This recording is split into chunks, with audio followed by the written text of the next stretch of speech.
Komið sæl, það sunnudagur og honum fylgir sínir Egils. Við erum konið hérna með góða gesti en svo í seinni hlutanum þá koma til okkar fólki sem sækjast eftir formennsku í VFR. Bjarni Þór Sigurðsson, Flosi Eiríksson, Halla Gunnarsdóttir og Þorsteinn Skúli Sveinsson. En við ætlum að byrja hér að vettvangi dagsins og til okkar komin Eva H. Önnudóttir, stjórnmála prófessor og Ása Berglind Hjálmarsdóttir, þingkona Samfylkingarinnar. Og á morgunum það Andrea Sigurðardóttir, velkomin. Takk fyrir. Gott að fá ykkur úr hádegismáum til okkar. Takk fyrir boðið, gaman að koma. Já, herri, við vorum hérna áður ef við fórum í loftið, þá vorum við að tala þetta styrkjamál, eins og hérna til dæmis eins og sem flokkur fólksins svona efst í skotlinni. Andrea, þú þekkir þetta nokkuð vel. Hvað? Já, ég þekki þetta. Ég búin að liggja yfir þessu núna í 2 vikur það bil. Þannig já, ég þekki þetta út og inn og lögin og mér þess að samþykktirnar hjá flokki fólksins betur en Inga Sæland. Ég fann að leiðrétta hana en þetta ansi áhugavert mál og en það búið að þyrla ansi miklu ryki upp í kringum þetta, þannig ég skila svona hinn almenni borgari held ég að sé alveg hættur að skilja nokkur skapaðan hlut í þessu. En flokkur fólksins, viðst í verstu málunum í þessu? Já, flokkur fólksins og eftir þeim fylgir sem sagt vinstri grænir og jafnvel í verri málum. Það sem tekjustreimi þeirra náttúrulega hreinur, það sem þeir fá enga styrki á komandi árum á móti, þannig ef þeir fá endurkröfu á sig sem ég tel ansi líklegt að þeir munu fá, að þá geti verið erfitt fyrir þá til dæmis að fá lánsfé til þess að fjármagna og það bara spurning hvernig það fer með þau stjórnmálasamtök. Það getur bara gengið að þeim döðum. Það geti gert það og Inga hefur sjálf sagt að hún hefur áhyggjur af því að þetta geti stemt flokki fólksins í þrótt. Já. Og það þá leiðin, getur Inga Sæland og flokkur fólksins bara skipt nafn og skilir skuldirnar eftir? Já, ég meina það enga persónulega skuldbindingar. Nei. Þannig að ég hef hugsað tæknilega séð að þá gætu þau gert það sko. Það sé vegna þess að segjum að kjörtímabili verið 4 ár. Og flokkur fólksins núna með fleiri þingmenn og meira fylgjaldur en nokkuð tímann haft. Þannig að það verið mjög undarlega og ég held að sé bara einhver sem dottið í hug að bara byrja upp á nýtt, því að það þessi kennitala sem að fær styrkina út kjörtímabilið og það þá nógu peningur til þess að borga þessa skuld eða skuld eitthvað.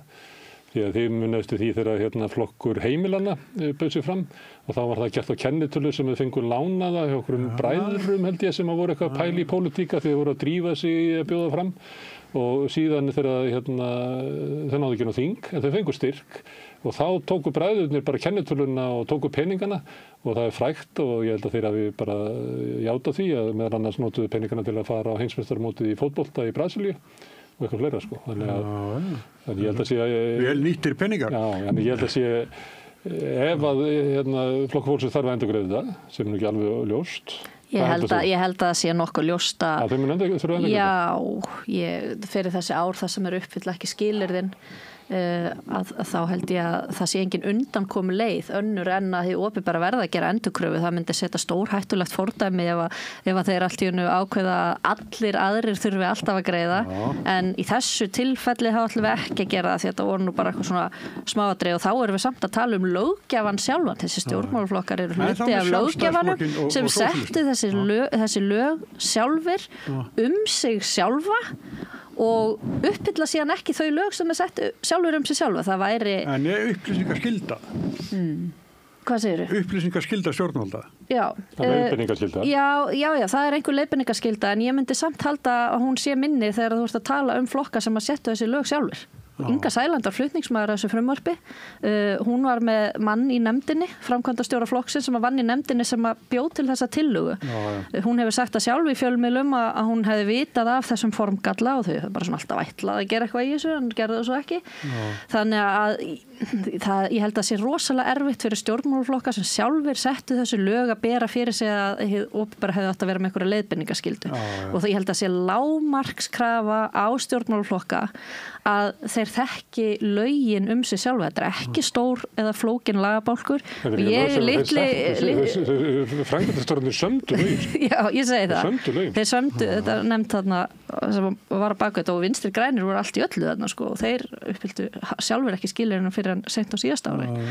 Þannig að ég held að það sé rosalega erfitt fyrir þá að bera fyrir sig eitthvað svona, já, bara það er nú ekki hægt að ætlast til þess að maður viti þetta. Bara ef það er ekki hægt að ætlast til þess að þið viti þetta, þá hægt að gera nokkra reynustu kröfur á henni almenna borgara. Já, hvað er þá fyrir okkur sem eru svona eftirlaunum ef að við vinnum fyrir 10.000 krónur meira í skipti, þá er það strax farið, sko. Innind bara, og eitthvað er að segja náðan líka að vera með álægi, með 25% álægi. Nei, þú varst að segja það. Já, ég get sagt þetta að ég fekk á mig kröfu frá Fæðingarorlofssjóði af því að ég lendi í mjög slæmu slysi í fæðingarorlofinu mínu og þurfti að sækja þess að frá stéttarfélaginu mínu þess að svo sjúkradagpenninga. Svo það tekur það eitthvað mánuð að afgreiða það og svo það greitt út sko eftir á í sama mánuð og ég aftur byrjað að fá fæðingarorlofspenningana. Og þá fæ ég síðan kröfu frá Fæðingarorlofssjóði, ég hafi verið með of mikla tekjur í þessu mánuði. Og þá átti ég að endurgreiða mismuninn og ég held að það verið 25% álag alveg örugglega og rétturinn á þessu fæðingarorlofi sem að ég átti að endurgreiða, hann stofnast ekkit aftur.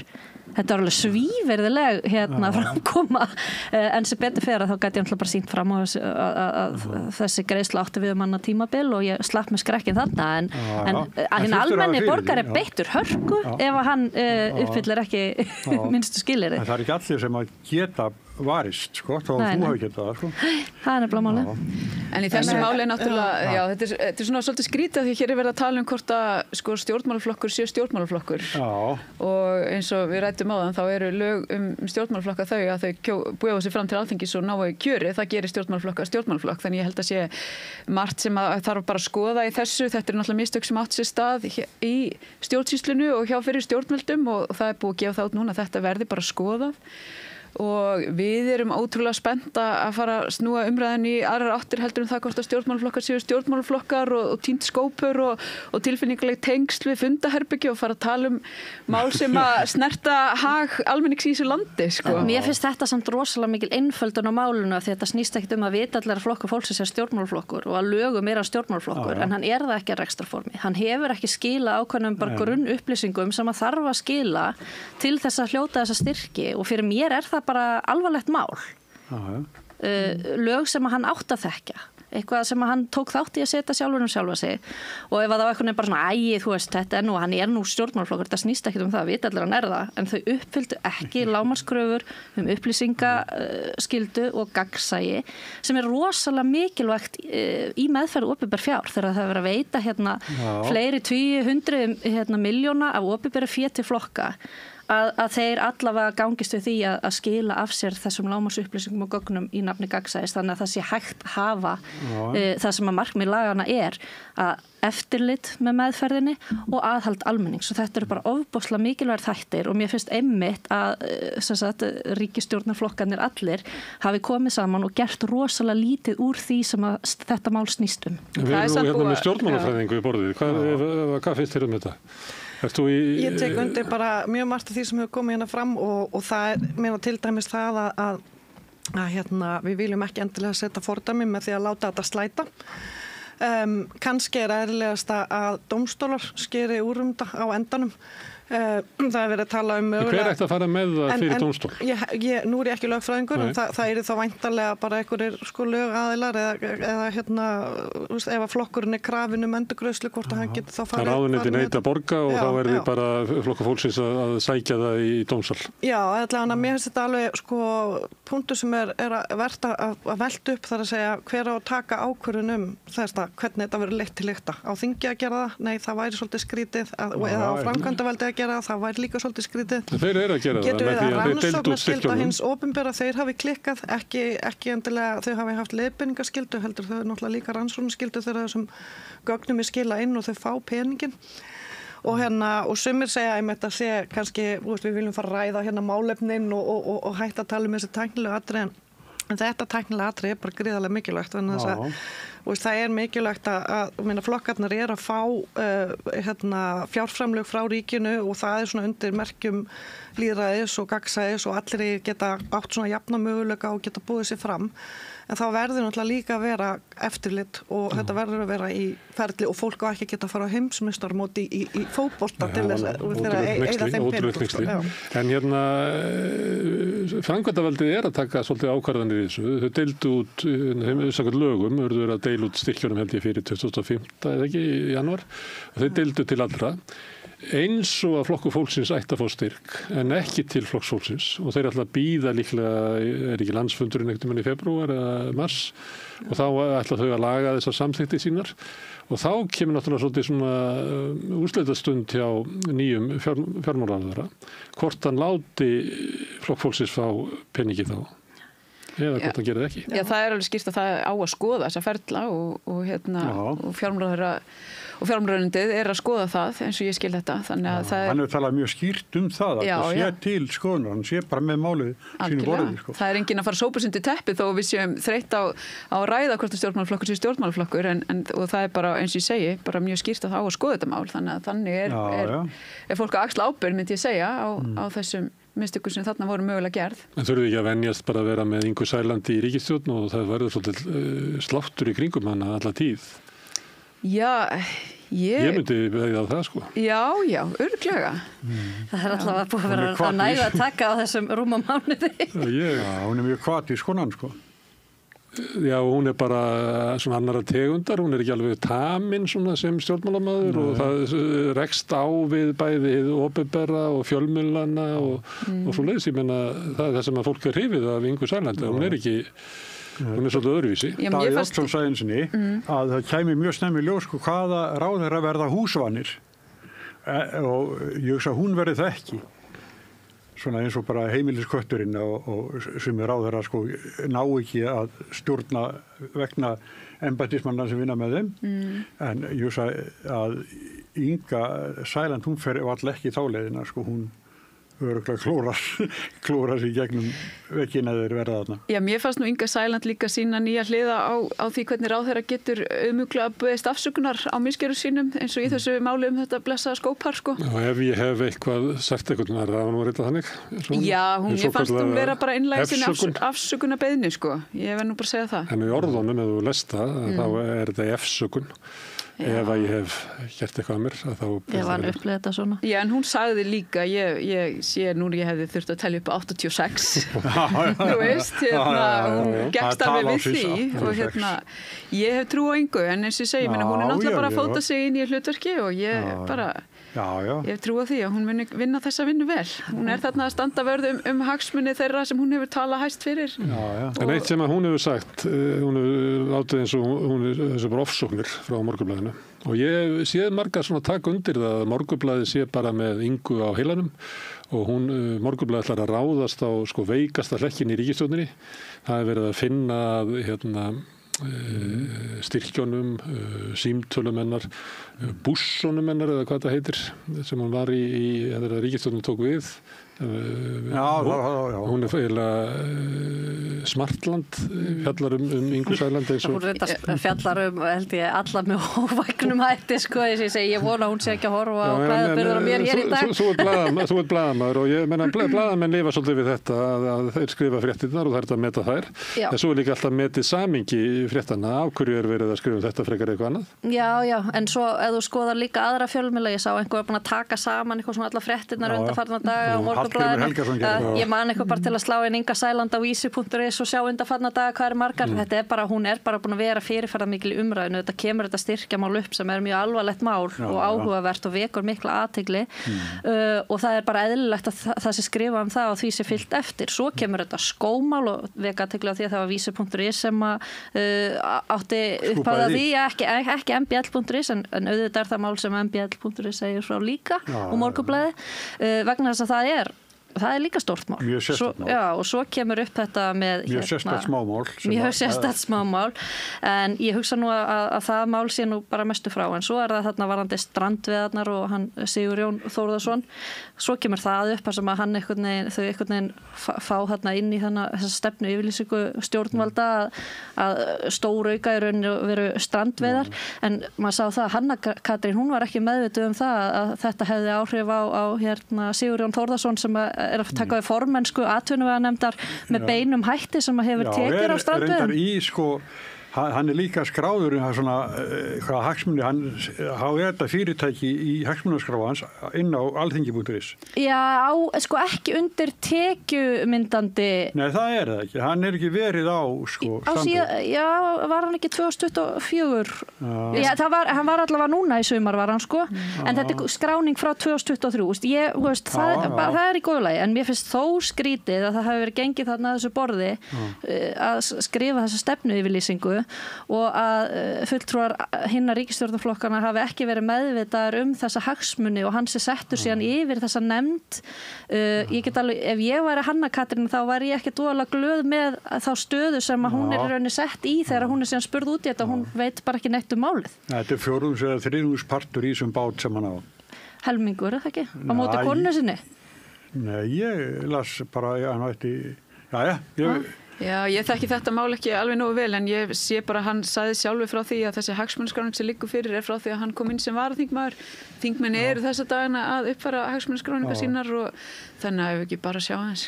Ég segi hagsmunaskráningin ekki aðalatrið. Aðalatrið að það er búið að setja mál á dagskrá þar sem hann á að hafa forgöngu yfir ákveðinni nefnd sem bókstaflega tekið aukandi frá hann. Ég held að margir innan flokks fólksins hefðu kallað spilling að minna tilefni gagnvart öðrum flokkum. Mér finnst þetta ekki eðlilegt. Eva, heldur að þessi ríkisstjórn eigi svona erfiðari daga vegna þess að hún hefur ekki svona stuðning sterkra fjölmiðla eins og Morgunblaðsins og Viðskiptablaðsins. Það nú gaman að lesa Viðskiptablaðið stundum því það ekki ánægði með þessa ríkisstjórn. Þetta er allt eitthvað voða miklu rassnar sem þannig eru. Maður sér bara að sjálfstæðisflokkurinn og einmitt þessi fjölmiðlar sem að þú nefnir að þeir byrjuðu bara eiginlega bara daginn eftir kosningar í mjög harðri stjórnaraðstöðu gagnvart núverandi ríkisstjórn og kannski alveg burt séð frá einhverjum dæmum það að þá hef ég sérst að vera að velta fyrir mér, núna erum við komið með, við erum reynda bara með 6 flokka á þingi núna en við erum með fleiri flokka heldur en við vorum með við erum ekki með 4 flokkin gamla.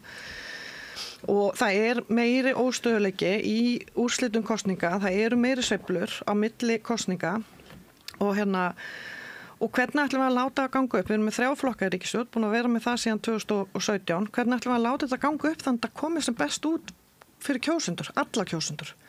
Þannig að mér finnst svona að reyna meira á flokkana sem eru á þingi og ég veit þetta hljóma kannski svolítið klísukent, að reyna samt að vinna saman líka með stjórnarandstöðun, þar að segja ríkisstjórn og stjórnarandstöðun vinni saman að málum og ég veit að vinna saman að fjölmörgum málum en einhvern veginn, ég meina þú ert með flokk eins og sjálfstæðisflokkurinn þá er tæplega 20% kjósenda sem kjósan, það er ansi stór hópur kjósenda og svo ertu með 22% sem kjósa samfylkinguna og svo erum við með, ég man ekki alveg nákvæmlega úrslitin það er bara stórir hópar kjósenda þessara ólíku flokka sem og mér finnst flokkunum svolítið bera svona skylda til þess að reyna einhvern veginn að forða því að þetta fari allt í ykkur skotgrafir. Það er ekki þessi bendi til þess að þau byrjuð að rífast einhvern herbergi. Já.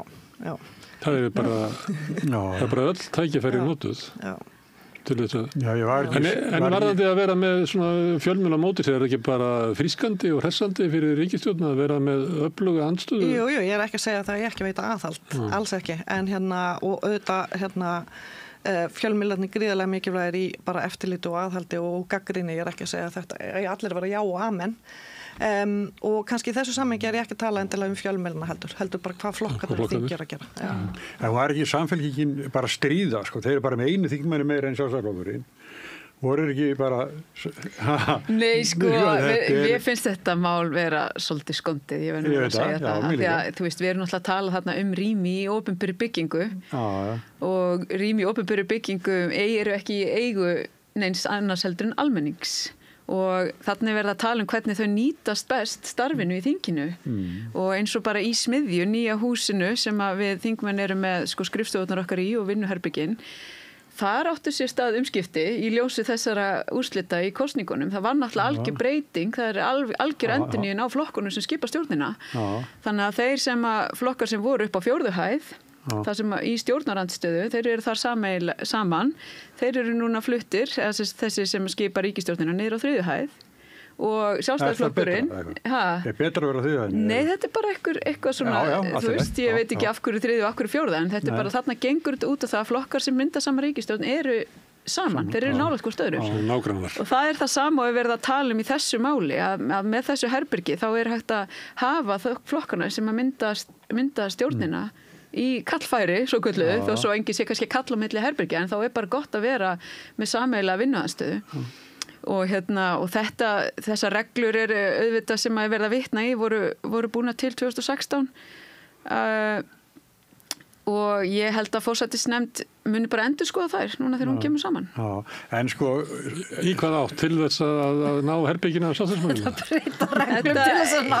Þetta er eitthvað. Nei, heyrðu, ég ætla að því ég man tilbaka, það var Framsókn fór einhver tímann á hausinn í einhverjum kosningum og þeir í græna herbygginu sem hinn með í gangi. Já, og Vinstri grænir fengu það. Já, þau eru að fara út og þeir kvörtuðu mjög sáran Framsóknarmenn eða fór út úr græna herbygginu. Það voru myndir Hermann Jónasson og einhverjum Framsóknarmönnum og uppum alltaf ekki og hérna Mér fannst hvernig Sjálfstæðisflokkurinn svaraði vera svolítið kostulegt, Það var svona, við komum nú hingað undan. Þetta var, ég man eftir þessari setningu í bíómynd, þar sem var verið að tala við mann sem var í ítölskum ættum í Bandaríkjunum. Og það var að benda honum á það að við sem komum frá Englandi og Þýskalandi hérna fyrst, þetta er okkar land, þú er bara gestur hér. Við komum hingað á undan. Þetta var eins og bara eitthvað óvart að íhaldsflokkurinn sé íhaldsamur með hefðir og herbergi sitt. Ég meina að þetta nú var alltaf sjokkernandi. Nei, ég meina Sjálfstæðismenn hafa náttúrulega verið stærsti flokkurinn og valda mesti flokkurinn á landinu oftast til þessa, en nú bara breytt staða. Það er þessi stemning, við eigum þetta einhver 1-2% stig. Já, en það er samt breytt staða. Þetta var eitt sæti í fundarsalinu, Já, en þetta snýst líka þetta hagræði á milli flokka, eins og ég var að segja, milli stjórnarflokkana og svo eins og bara með Framsókna og annað eins enn og gert. En ég meina eins og dæmi með Framsóknarflokkin, svo bara juku þeir aftur við þingstyrk sinn og fengu það aftur herbyggið. Sjálfstæðismenn þurfa bara að fara að undirbúa það. Við verðum á landsfundinum, náum herbyggin aftur. Já, bara aðgerða áætlun. Ég meina það gæti orðið fyrir að síðar ef að þessi ríkisstjórn heldur áfram að vera að lenda í svona vandræðagangi. Það er þegar Viðeyjastjórn Davíðs og Jóns Baldvinsson þá var náttúrulega Sjálfstæðisflokkurinn í bláa herberginu og kratarnir í rauða herberginu sem var svolítið þröngt fyrir þá manni var þetta er bara eitt langborð, þetta er lítið herbergi en þeir voru samsatna í 4 ár. Já, það er nú ekki gluggalust en mikill munur á þessum. En það haldið að verið átökum í það? Mér finnst það mjög skrítið ef að Sjálfstæðisflokkurinn ætlar að fara. Já, ég sé það verður bara mjög gott myndefni ef að þeir húka þarna 2 og 2 inn í herberginu og í ykkur fílu á meðan að við reynum að vinna að hag þjóðarinn einu þingsal, Mér finnst mjög skrítið að fara að breyta reglum til þess að ná einhverju herbergi. Þetta er notabene ekki stærsta herbergi, það er eitt herbergi sem er einhverjum sentimetrum stærra, þannig að Hvað er það? Ég man ekki hvar það er, en það er eitt af þessum herbergjum sem er eitthvað færanlegt. Ég þekki ekki þinghúsið alveg, ég hef ekki setið á þingi en það er eitt herbergi sem er stærra. En það bara á engin neitt tilka til eins í opinberum byggingum. En haldið að ríkisstjórnin lifi út kjörtímabilið? Ég er alveg samfærið það. Nei, ég hef ekki mikla trú á því, Ég held að þetta verði erfitt, þetta er mjög erfið byrjun. Finnst þið það? Já, Þeir fengi enga 100 daga eins og oft er talað Nei, ég bara held að flokkur fólk sem sé bara ekki stjórntækur og ég held að vandræðagangur þar muni halda áfram og ég held að Fyrir Sigur Ingi sagði það Sjálfstæðisflokkinn núna eftir að síðasta ríkisstjórn Þorgerður Katrín sagði líka Sigur Ingi var búinn að vinna með þeim í 7 ár og sagði bara að þessi flokkur ekki stjórntækur. Flokk fólksins þá? Nei, Sjálfstæðisflokkin. Það var að koma úr samstarfi við hann. Ég held að það sé samt aldrei ólíku saman í jafna með hvernig flokkur fólksins og hvernig Sjálfstæðisflokkurinn sem er svona aldagamall flokkur sem hefur unnið eftir ákveð og ég held að voru ekki bara fúlir af því að hann sprengti ríkisstjórnina þegar þessi orð voru látið falla. Ég kann ekki það segja. Ég man það ekki en ég held að hann kom svona lafmóður út úr þessu samstarfi og ég held að vera rosalega skrítið að kalla þann flokk sem hefur verið hvað lengst af í ríkisstjórn bara í sögu lýðveldisins að hann sé ekki stjórntækur sko. Það er líka hugtækið, þess vegna held ég að Sigurður Ingi og Þorgerður Katrín finnst gaman að nota þetta. Þetta er hugtæk sem Sjálfstæðisflokkur bjóð til og raunverulega þýðir þetta það að hvort að flokkar séu hæfir að vera í ríkisstjórn með Sjálfstæðisflokkur. Þannig að það hefur alltaf verið þannig sko. Er þetta þannig inn á orðastofnun? Þeir bara getur bætt í þá í skilgreininguna og hvað þetta hugtak þýðir að þetta er auðvitað merking þess. Já, og þetta er sett á nýja flokka sko, yfirleitt, þetta verður notað nýja flokka þeir séu ekki stjórntækir. Píratar þetta lust á það svolítið? Já, en núna... Viðreisn ekki held ég, Viðreisn hefur svona, jafnvel meira þess að þegar þeir sprengdu þarna með Bjartri framtíð, þá var það svona Björt framtíð sem var þessi óstjórntæki lið. Viðreisn held ég hafi svolítið sloppið. Já, Viðreisn sloppið en þeir eru líka með rætur innan kerfisins, innan hins pólitíska kerfis. Samt að þá var Bjarni Benediktsson, hann sagði og vísaði mig til þessa einhvern tímann þegar hann var að verja þessa ríkisstjórn sem fór frá núna. Að einmitt vísaði í það að sko Viðreisn hefði farið á taugum þarna við þegar Björt Framtíð fór. Að þess að virði að mynda ríkisstjórn með einhverjum flokkun sem hefðu, ég veit ekki hvernig þetta er orðað sko, svona einhverja stofnanir og styrk til þess að standast það að vera ríkisstjórn. Og að sumilegt er það auðvitað rétt og það reynir mjög á Flokk fólksins núna að breyta úr kúltúrnum að vera sko aggressífur stjórnarandstöðuflokkur yfir að vera stjórnarflokkur. Þetta er meira en að segja það sko. Já, algjörlega. En ég held að sé sko of snemmt að spá þessari ríkisstjórn falli. Við þurfum aðeins að leiðina að byrja sko. Já. Og við skulum ekki gleyma því að ríkisstjórn Katrínar Jakobsdóttur var spáð falli eða allir þessi 7 ár sem hún satt. Svo fjallin á endanum. Ef maður horfir bara sko málefnalega að segja það þá eiga þessi 3 flokkar sem eru núna saman ríkisstjórn þeir eiga meira sameiginlegt heldur en VG, Sjálfstæðisflokkur og Framsókn og þá sérstaklega Sjálfstæðisflokkur og VG á sínum tíma og það má ekki gleyma því sko að það að sitja við að vera við völd að það er rosalega mikill hvati til þess að halda ríkisstjórninni saman en ég tek alveg undir það að það sem er kannski svona óþekkt að breyta allavega enn sem komið er kannski svolítið Flokkur fólksins að því hann er nýr og við þurfum að sjá hann kannski svona breytum kurs með að fara úr stjórnarandstöðugirnum yfir í ríkisstjórnar og bara ég held að við þurfum bara aðeins að anda rólega og gefa þeim aðeins meiri tíma sko. Og það er ekki líka átök innan Flokks fólksins að það hafa verið menn reknir út úr flokknum og tilbaka. Þannig að það er eiginlega flokkur sem ekkert svona minni villikatta vandi þar heldur að var í VG sem náttúrulega var mjög sérstakt fyrirbrigði í VG það sem var rosalega flótti frá flokknum eiginlega alveg bara frá hruni sko. En þegar hún rak Ólaf Ísleifsson og Karl Bauta þá voru þeir náttúrulega á launaráðum sko. Þeir voru að tala við Framsóknum að ganga yfir til þeirra. Þannig að það er náttúrulega sko trúnaðarbrestur sko anskotan sko.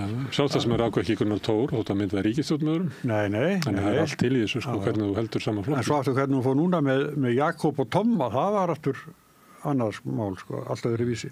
En varðandi ríkisstjórnina, mér veist maður vita svo lítið, því að stjórnarsáttmáli var náttúrulega þunnur, það er ekkert gagnrýni í því, hann var bara þunnur og mjög svona óljós og almennur. Síðan eru liðin allavega mánuður sem ríkisstjórnin var mynduð og það kom þetta ákall sparnaðartillögur. Þorgerður Katrín hefur verið svolítið áberandi út af stöðunni í utanríkismálum. En að öðru leyti er ég veit ekki hvað Inga er að gera í félagsmálandinu, ég veit ekki hvað Leitnir er að gera neinstaða sko. Nei, ég held að þetta mun allt koma í ljós í komandi viku nefnilega. Þá er þingsetning og þingmálaskrá mun liggja fyrir og stefnur að forsætisráðherra og þá ég meina það eru allir búin að vera harða hlaupum í að undirbúa það að setja þetta þing og keyra í gang málin sem að fólk er bara sammála um að fara. En stefnur að forsætisráðherra er ekki alveg, nú er það ég man ekki eftir því að það sé einhvern veginn bara þrungið af einhverjum upplýsingum um hvað er að gera. Birti mynd að sér Kristrún Frostadóttir þar sem hún hélt á málaskránni og svona, og getur alltaf beðið eftir að þingi byrji til að leggja fram málaskránni. Þannig að leið og hún kemur að þá náttúrulega sést betur. Og þar verður eitthvað stórt.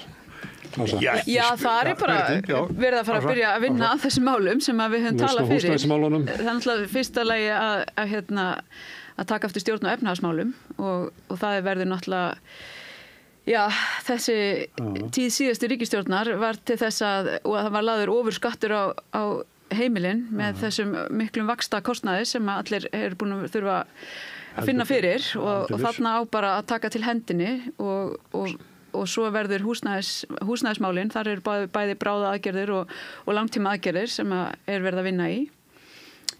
Samgöngumálin, þetta er svona þessi atriði sem hefur verið talað mjög skýrt fyrir og sem á orkumál, við höfum ráðherran okkar hefur talað mjög skýrt fyrir því að það þarf að tryggja raforku, tryggja aðgang almennings og minni fyrirtækja að orku. Það verður líka verið þannig að það verður að lágu verði því að orkuverði hefur hækkað allt of mikið. Það er ekki nóg að sé bara að þú hefur aðgengi að því og svo getur eitthvað skrúað bara upp verðið. Já, þetta eru auðvitað atriði sem bara er að birtast núna. Það er bara, við erum miklu samtali, ef við höfum átt samtöl við til dæmis í mínu kjördæmi, í Suðurkjördæmi, þá hef ég verið í samtali við fólk í uppsveitum Árnessýslu, þar sem er náttúrulega einn mesta ræktun á grænmeti sem fer fram og grænmetisbændur eru bara að fara, já, þeir eru að finna mjög hart fyrir þessu nú þegar og stefnir í óefni og þannig að þetta er auðvitað bara mál sem við erum meðvituð og þarf að skoða. Já, svo hvað getur sagt ykkur meira? Svo það var í ljós í vikunni, Ása, að það voru auglýsingar fyrir kosningar þar sem að Kristrún mætti með sleggjuna og barði niður vextina. Ef að Ásgeir og félagar lækka vextina bara 0,25%, þá er hún bara með hamarinn hans Bjarna og alla það, sko. Já, hvað eru nokkrar vikur síðan þessi ríkisstjórn tók til starfa og við nú ekki gefið henni nokkra mánuði í að fara að berja niður þessu vexti. Vextirnir er á niðurleið, það þarf ekkert að berja á niður. Það verðbólga fór einu sinni, ég held að hún hafi farið niðarhaldur að væntingar stóðu til og það verða, sko, ég sé ekkert því til fyrirstöðu að það muni lækka vexti þess að það eru 2 vaxta ákvörðun, ég held að sé í febrúar og næsta sé bara í mars ef misminnir ekki og það er allt sem bendir til þess að vextirnir verði lækkaðir í báðum þessum ef það verður ekki einhver gríðarleg breyting á.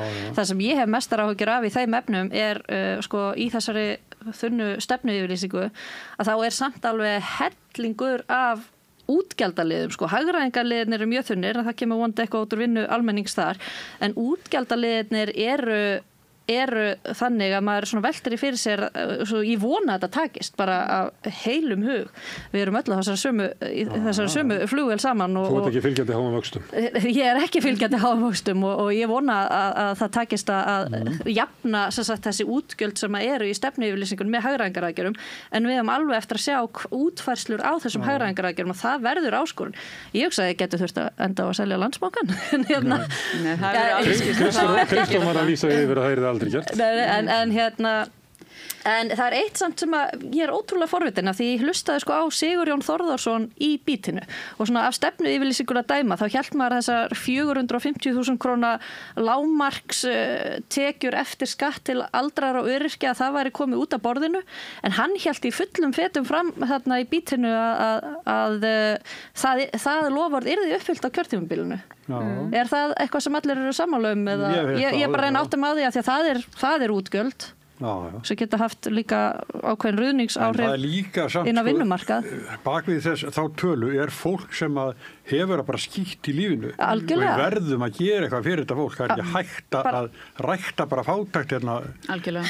Það þarf alveg klálega, ég er ekki viss samt að þetta sé rétta leiðin en það væri svona áhugavert að vita hvort að þetta sé inn á borðinu af því hann segir þetta en svo heyrir maður einhvern veginn að þetta væri ekki en þetta skiptir rosalega miklu máli í hvernig jafnan gengur upp af því að þetta er svakalegt þetta var tekið af þessu fólki sko, eftir hrun og þetta er raunlega bara lagfæring á því sem var svívirðilega sko, tekið af þessu fólki þegar efnahagur þjóðarinnar var hvað vestur. En þú sérð ef að þetta verður eftir skatt 450.000 lágmark fyrir alla, hvaða áhrif mun það hafa síðan á kjarasamningana, hver verða ruðningsáhrifin af þessu? Af því að þetta getur sett bara af stað atburðarás sem getur haft bara svakalega slæmar efnahagslegar afleiðingar ef að það var jafna hlut einhvers, þá verður að gera það í einhverjum svo skrefum og í einhverju jafnvægi. Þetta fer eftir aldri, sko. Það er ekki 67 ára, þá byrjar þetta. Ég held að segja að það horfa á þetta tvískipt. Annars verður það að hækka þannig að það sé engin með minna en 450 krónur á mánuði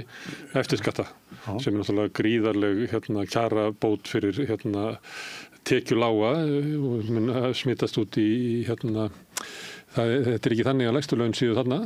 Þú þarf líklega að hækka lægstu laun upp í, ég veit ekki, 56, svo getur þú stilt saman einhvern veginn skattan og svona, en skerðingalust, það myndi þýða það að þeir sem að væru kannski með miklu meiri tekjur annar staðar, með miklar tekjur úr lífeyrissjóðum, að þeir fengju þetta líka 450 skerðingalust og svo tekjurna sína þarna ofan á og þetta, svo aðgerð myndi kosta líklega meira heldur en hin aðgerðin að lifta sko. Já, en þá ertu sko ekki lengur með hamar, þá ertu bara komið tjakkundi verðbólgun og vextina og gera þetta bara, þetta er algjörlega óraunhæft. Þetta er ekki sko að lífeyristekjurnar bætist við þetta. Það er, ef þetta verður sko, það tryggja öllum 450.000 ráðstöfunar. Já, og meinar þá bara skerða á móti þeim sem hafa lífeyristekjurnar. Ég held að sko grái herinn og öll samtök aldraða myndu sko rísa upp í sko einhverju brjálæði á móti því sko. Það verður gaman hjá ykkur að lesa á þessu. Já, ég er svo sem ekkert alveg inn í þessu markmið sko flokks fólksins þetta, en ég veit það bara að það er mikill samhugur í þessar ríkisstjórn að bæta hag fólks sem að hefur það hvað verst í þessu þjóðfélagi. Og það verða örugglega einhver mál sem að birtast í vikunum sem hægt er ræðum í því samhengi sko. En að byrja á því að skila hallalausum fjárlögum? Já, það er bara eitt af megin markmiðum, aðalmarkmið að fara í það. Án þess að hækka skatta? Já, þá ekki að hækka skatta, en það eru þarna hagræðingar aðgerðir og þessi stöðuleikaregla sem að á einleiða sem að felur það í sér að þá í raun ekki að bæta við föst útgjöld nema að finna fyrir því einhvers staðar tekjur á móti og fjárfestingar eru þar fyrir utan eins og ég skilda. Nú í þessari hagræðingu þá er verið að tala til dæmis að sameina stofnanir, leggja niður eitthvað af þeim ótal nefndum sem eru til staðar, skoða opinber innkaup og fleira og þetta er náttúrulega þegar vel tekst til með hagræðingur þá er það náttúrulega tekjuaukandi fyrir ríkissjóð. Þannig að þarna erum við bara bjartsýn að vel takist til og margar góðar tillögur sem hafa komið undanfarið. Og svo er kennaraverkfall. Já, það er kennaraverkfall, mögulega. Ég hef nú ekki fylgst með fréttum í dag. Það er víst þannig að þegar fólk er að ríkisstjórnin er að skrifa upp óskalista sinn hvað þau vilja, þá er kennaraverkfall ekki þar á listanum, það er sem að helst vilt. Það reynir mjög á ríkisstjórnir í sögunni. Já, blasir ekki við að kennarar hafna þessari innanúrstillugu? Er það ekki? Það var allavega ríkissáttasemjari var ekki bjartsýnn í viðtali kom á frétt á Vísi í dag. Nú, já. Það gefur mér ekki óvart þannig að ég hef svolítið talað við forystukennara og kennara hérna og þau fullir það að það sé gríðarlegur vilji í stéttinni að sækja fram, að þau telji sig vera svikin í 8 árum einhver lofur sem aldrei hafi verið staðið við og þau séu ekki til í það að kyngja eins og þau gerðu síðast lágmarkshækkunum sem eru kannski kjarasamningar sem að miðast við þá sem eru með lægri tekjurnar, að kyngja því í 4 ár og segja bara eitthvað svona við höfum bara ekkert umboð að ganga inn í eitthvað svona og við vitum að þetta er bara kolfellt í félaginu okkar. Og við sjáum það líka þegar það eru atkvæðagreiðslur verkföll að það er, ég held að það er engin vafi á því að sko kennaraforustan er með umboð sinna félagsmanna. Þú finnir auðvitað einn og einn kennara, kannski hann Símsen sem er nú orðið þingmaður eitthvað svona sem er á móti þessu, að þá held ég að sé, og við sáum þetta líka í BSRB, það sem voru ekki 99% sem að greiddu atkvæði með verkföllum. Þannig að þarna úti er sko gríðarlegu vilji til þess að sækja sko eitthvað svona réttlæti sem og kennararnir upplita bara búa við mikið óréttlæti og þau vilja sækja það og gera það með verkföllum. Já, ég hef bara mikla samúð með málstað kennara. Þetta er náttúrulega ótrúlega skýtt að þessi samningur frá 2016 að honum hafi ekki verið framfylgt og það átt að gerast innan 10 ára, þar að segja jöfnu launa eftir að þau gáu eftir lífeyrisréttindi sín. Og nú eru liðið 9 ár af þessum 10 árum sem var sett fram sem markmið að klára þessa jöfnun. Það er ekki gert fyrir en bara 10. árið kemur.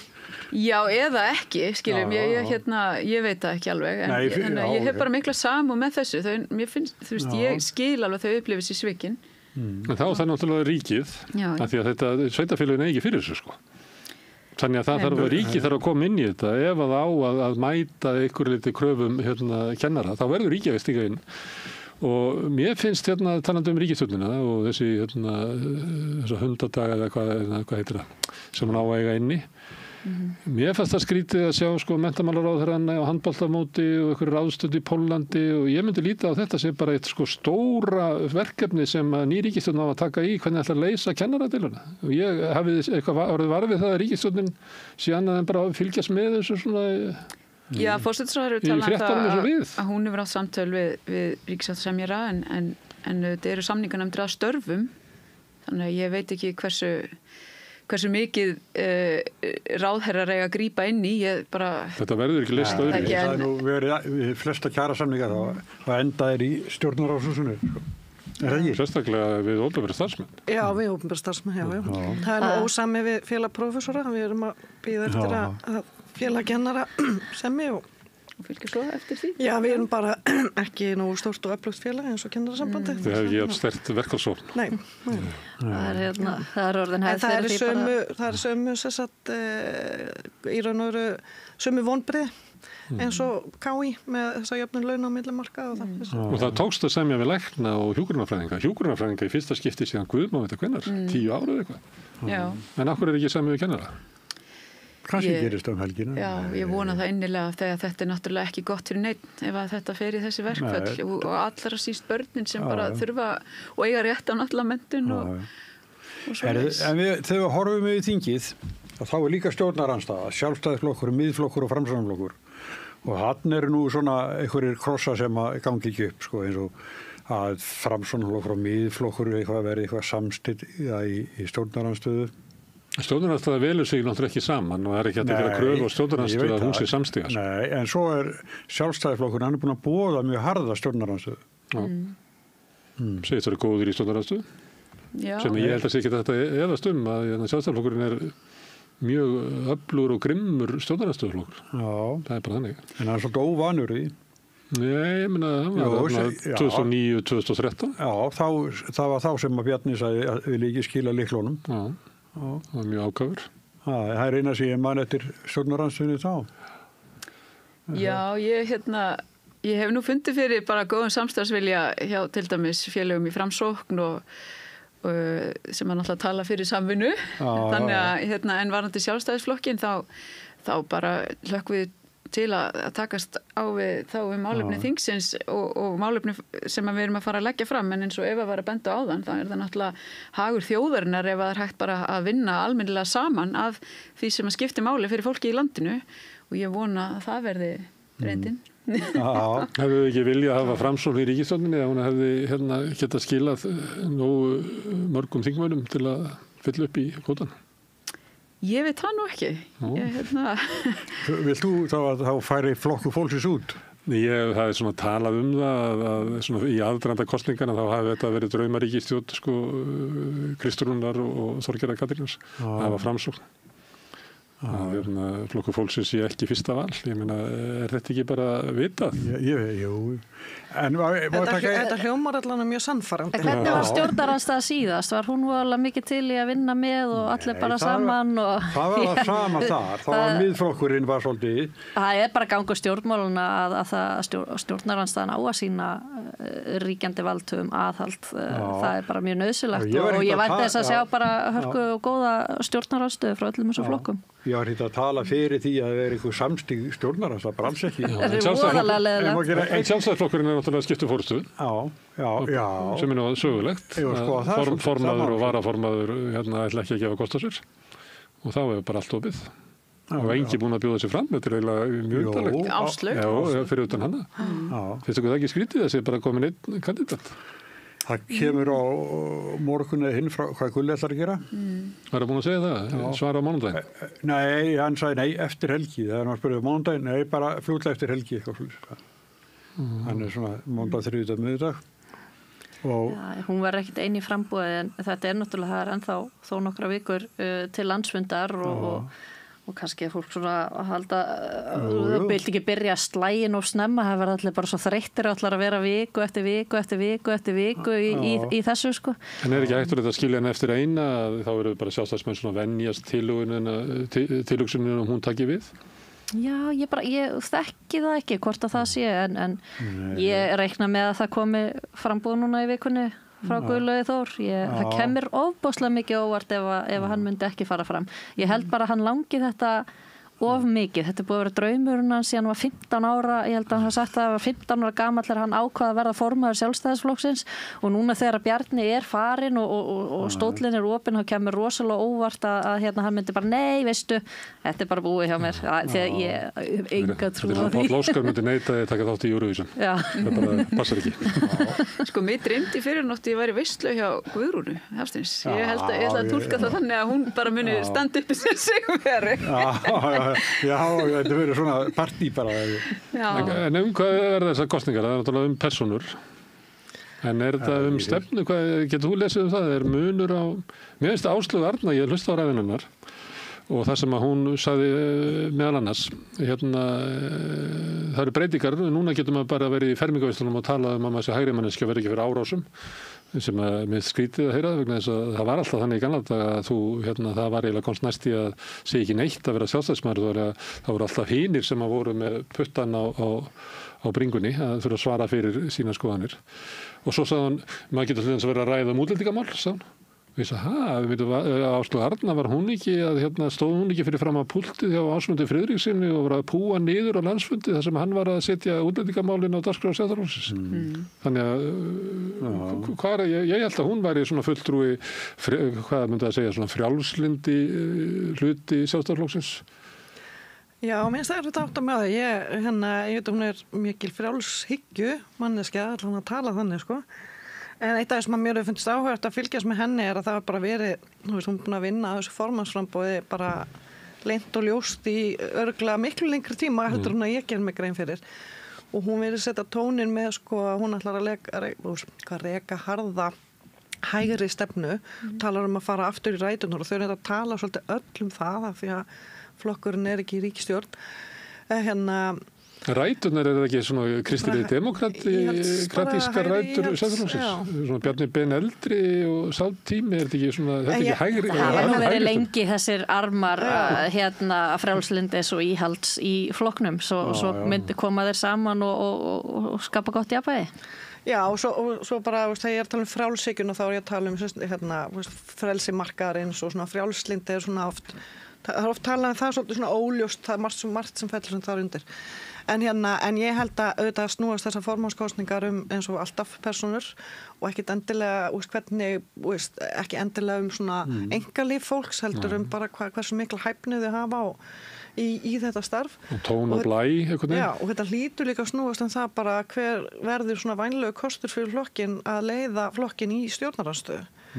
Og það er alveg komið mér á óvart að það hafi ekki komið fram frá Guðlaugi Þór af því að hann fekk 40% atkvæði síðast og kannski er hann bara kanna baklandið og sem að því það hann er að reyna að meta það, hef ég séns eða ekki. Já. Og það sem að bendiði til þess að hann er ekki búin að gefa sig fram er að það bara, hann er ekki að fá skýr svörum hann hafi raunverulega séns. Kannski. Ég meta þannig. Ég veit ekki hvað strategían er. Svo er að Guðrún Helgadóttir sem að misti fyrsta sæti í sínu kjördæmi. Hafsteinsdóttir. Já, það er verið að sækja sér til henni það umræðan er þannig. Hún er alltaf að fengja áskorunir viða úr sínu kjördæmi. Já, mjög viða, já. Suður kjördæmi er mjög samheldi kjördæmi, mikil tryggð við sína menn þar. Maður hefur séð eitthvað sem hafa kannski stuttu Gulla síðast úr að vinna með honum sem eru úr suður kjördæmi. Ef að Guðrún fer fram þá auðvitað styð ég hann sem er úr mínu kjördæmi. Þannig að það er svona biblíubeltið. En verður formaður ekki að fá 50% atkvæða? Jú, það er annar. Svona ætti náttúrulega forsetakosningarnar að vera líka. Það er að sá sem að sigrar sé með sterkt umboð. Þannig að ef þið fara 3 fram að þá tel ég mjög mikla líkur á því að það verði 2 umferðir. En þetta er spennandi. En það er sveitafélagið þitt, já, Ása. Ölfus. Já, þar er íbúar lýðræði. Já, það allavega birtist okkur hérna í loka árs með íbúakosningum verkefni Heidelberg sem sementsrisi þýskur. Og þið felduð? Kolfelduð Já, samt það það haldnir fundir og þetta svona. Já, ég meina, ég finnst það nú bara að vera í nútíma samfélagi með alla þessa miðla og svona, þá finnst mér ekki hægt að tala það að þú veist, með því að bara að skipulagsgögnin liggi fyrir að þar með aðgengi íbúa tryggt að upplýsingum máli þegar kannski skipulagsgögnin telja mörg 100 blaðsíður. Þannig að það halda fundi og setja gögnin fram á mál sem að fólk skilur finnst mér bara að vera mikill ábyrgðar hluti kjörinn og fulltrúa í dag. Og sérstaklega í máli eins og þessu sem að mun bara hefði haft mikla breytingar á allri ásýnd á sveitarfélagið. Já. Og ég var nú þar í minni hluta sérstætt í sveitarstjórninni, eða bæjarstjórninni í Ölfusi. Ertu búin að segja þér? Já, búin því. Og frábært fólk sem að taka við þar. Þannig við íbúalistin sem er listin okkar þar bara stendur áfram með því bara að upplýsa fyrir upplýstri umræðu. Og það auðvitað, nú Carbfix næsta dagskrá, þegar við erum allar búin að klára eitt mál, þá kemur annað svona sem er mikið ágrunnsmál eins og hefur birst í Hafnarfirði allavega. En við lögum miklu áherslu á það að hérna bara á sama tíma og sveitarstjórnin myndi skrifandi viljayfirlýsingu að þá á sama tíma fengju íbúar mjög góða kynningu á verkefninu. Því að það náttúrulega upplýsingar eru bara lykilatriði í öllu þessu máli og í viljayfirlýsinguna fengum við líka núna að taka þátt í að móta hana. Þannig að það svona sveitarstjórnin að læra eins af fyrri máli. Það ekki búin kjósa Carbfix eða? Nei, við erum alltaf farin að staði í málinu sko. Það var bara að verða reynt undir viljayfirlýsingu. Þannig að nú fekk minnihlutin að koma að gerð viljayfirlýsingar og við settum til dæmis inn þar ákvæði að sveitarfélag sjálft myndi standa fyrir íbúafundi þar sem að umsagnaraðilar í til dæmis umhverfismati fengu þar plattform til þess að koma sínu sjónarmiðum framfæri.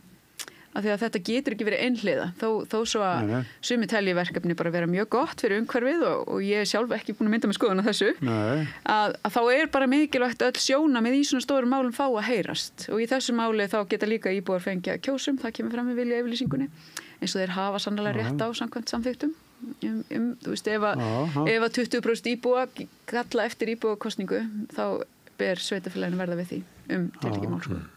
En má ég nefna Voldemort, Trump, sem búin að vera undirliggjandi í fréttum sem skiptir okkur miklu máli. Það náttúrulega þessi krísa sem komin inn í NATO og við þurfum einhvern veginn að hugsa það upp á nýtt. Og svo náttúrulega hann að sitja gríðarlega tolla á Kanada og minni toll á Kína og Mexiko og hótar tollum á Evrópusambandið 25 á Mexiko og Kanada og 10 á Kína Þetta getur haft bara gríðarlega alvarlegar afleiðingar fyrir Íslendinga sem eru mjög háðir utanríkisviðskiptum ef að kemst í gang svona eitthvað svona tolla kapplöp. Eru ekki alltaf með talsverðan útflutning til Bandaríkjanna?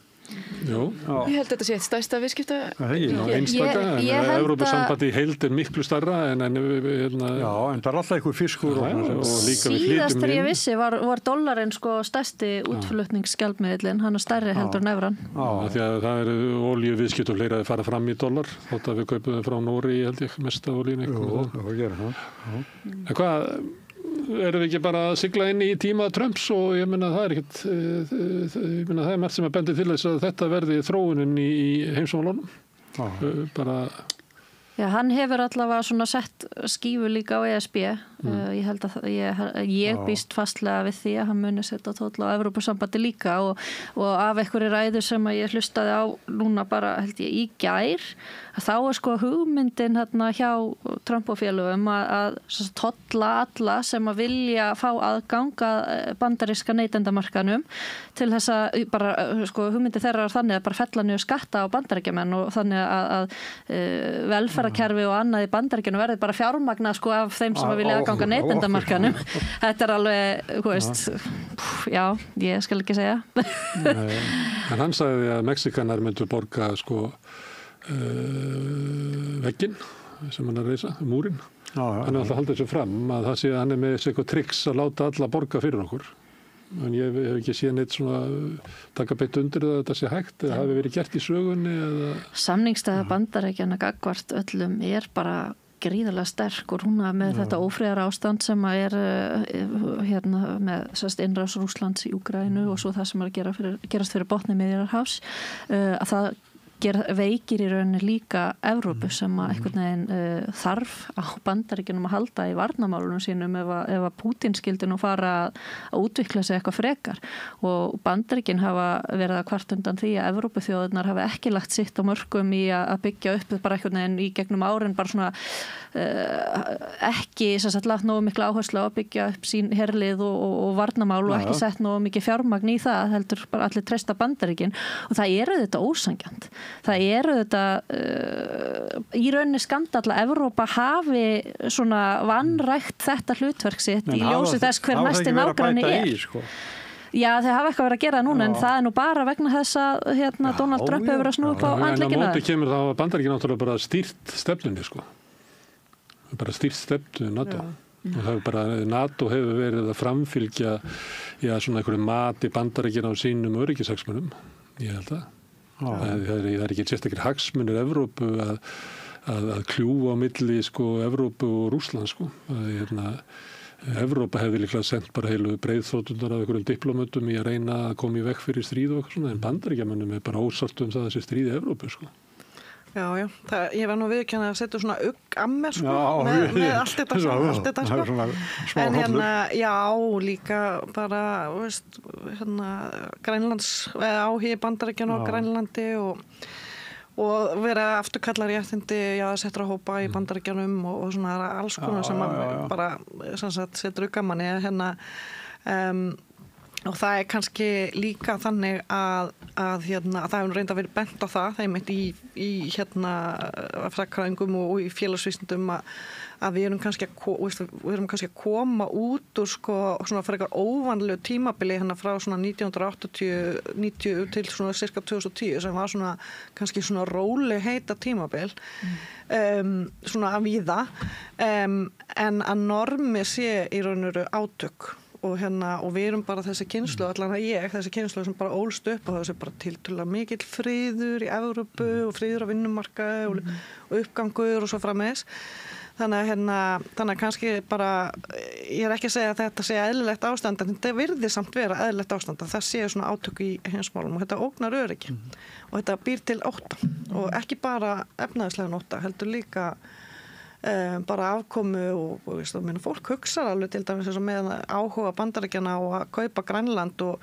eitthvað gefi í skina að það er mögulega beitt hervaldi auðvitað býr þetta til ótta bæði hjá þeim sem búa Grænlandi og svo okkur þó svo að þeir sem að þekkja síðan eru sérfróður alþjóða öryggismál segja að þetta sé nú bara innan tóm hótun en það er ýmislegt sem hefur verið sagt sem hefur síðan orðið þannig að þetta er svona þetta minnir mér svolítið svona eins og ég held að stemningin hafi verið í kalda stríðinu sem að ég valla mann eftir en svo næsta hestu Bandaríkjanna varandi Grænland er á miðnusíði þannig að það er agalegt fyrir okkur ef hestu Íslandi myndi Bandaríkin líta á eða Pentagon lítur á að Íslands er hluti áhrifasvæði sínu og mun aldrei sætta sig við það annað en að hafa fullt tök á Íslandi. Og ég menna við erum það. Þeir eru búin að setja upp svona færanlega flugherstöð. Það bara undanfarin ár búið að vera fjárfesta í því með svona þannig að það sé hægt að koma fyrir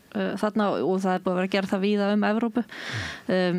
Ég fyrir mitt leiti segi bara í því ástandi sem er í Evrópu. Evrópa er veik, hagkerfið þar er veikt, varnarmálin þar eru veik. Ég segi að Ísland á að hvað sem fólki finnst Trump þá held ég að við ættum að bara passa að hlúa að okkar sambandi og tengslum við Bandaríkina. Halla okkur upp á Bandaríkina. Já, ég myndi gera það. Þeir séu að hóta því að taka yfir nágrannarlanda. Sjálfsögðu þarf að mæta því af einhverjum mótspyrtu sérstaklega þegar það er að ýja því að beita hervaldi. Þetta minnir mann á svona það sem maður hefur lært í sögubókunum þegar að menn byrju að tala svona ég veit ekki hvort maður á að líka þessu saman, ég ekki að líka Trump við hann, en þessi taktur, þessi orðræða var hjá Adolf Hitler áður en hann þá byrjaði hann að svona tala þetta og svo prófaði hann að gera þetta og það hafði engar afleiðingar og þá hélt hann áfram sko. Þetta ekki eins, það er ekki einhver einræðisherra eða neitt þannig, það hérna, en þessi tónn sko, þannig að auðvitað ber mann að taka hann alvarlega, sagan hefur sýnt okkur það, en þetta ekki svona svart og hvítt að hérna, á sama tíma og maður þarf að hafa varanága hvort því að það þarf maður líka að hlúa að þessu sambandi, að því ég held að við getum ekki treysta á Evrópu ef allt fer til fjandans. Aðeins að því að það er Evrópu sinni hérna við borðið, að því að þú varst að segja með kröfur Trump hérna aukin útgjöld til hernaðar, sem að hann fyrir að kjörtímabilinu tala 2%, nú segir hann 5%, sem eru 10% af ríkisútgjöldum og þá hérna hugsa maður, þetta líklega bara stefna sem að hérna Elon Musk og félagar sem að vilja bara leysa upp ríkisvaldið og fara yfir okkur Mad Max veröld sko.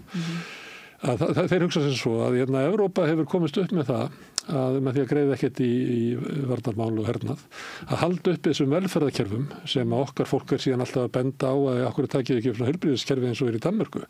Þannig það bara stefna okkar að þröngva Evrópu til þess að þau eigi efni á velferðarkerfinu sínu, til þess að verja Mad Max velferðarkerfinu sem við ætlum að taka upp. Þetta alveg nýtt sjónarmið sem ég... Það að leika sér að því að hún nefndi Hitler og þá bara skipti ég Mad Max inn. Ég þungar ágjör af mörgu af þessu sem að þegar við erum að tala hérna og mér langar að leggja kannski sérstaka áherslu líka á það sem snýr að mannréttindum. Því að það var eitt af fyrstu verku Trumps að leggja niður til dæmis alla stefnur DEI sem kallast, sem fjölbreytileiki, jafnrétti og inngilding og bara reka fólk sem hefur verið að vinna að slíkum stefnum. Og þetta varandi eins og transfólk og náttúrulega innflytjendur, þú veist þetta reynsla sýnir okkur að svona blæði svo út í önnur ríki. Þannig að ef að þeir einhvern veginn ætla að halda þessari stefnu þá finnst mér finnst bara, það veldur mér áhyggjum hvernig heimurum mun þróast, af því að svo hefur maður séð að stór fyrirtæki hafa fylgt á eftir og lagt niður þessar stefnur og annað í sínum fyrirtækjum og þannig að ég hef bara áhyggjur af þessu og auðvitað þessu viðskipta En Andrea, getum við hallað okkur upp að ríki sem að nætur svona, sem bara að skrúa ofan af mannréttinda baráttu síðustu aldar? Sko, eins og ég segi, þetta ekki svart-hvítt.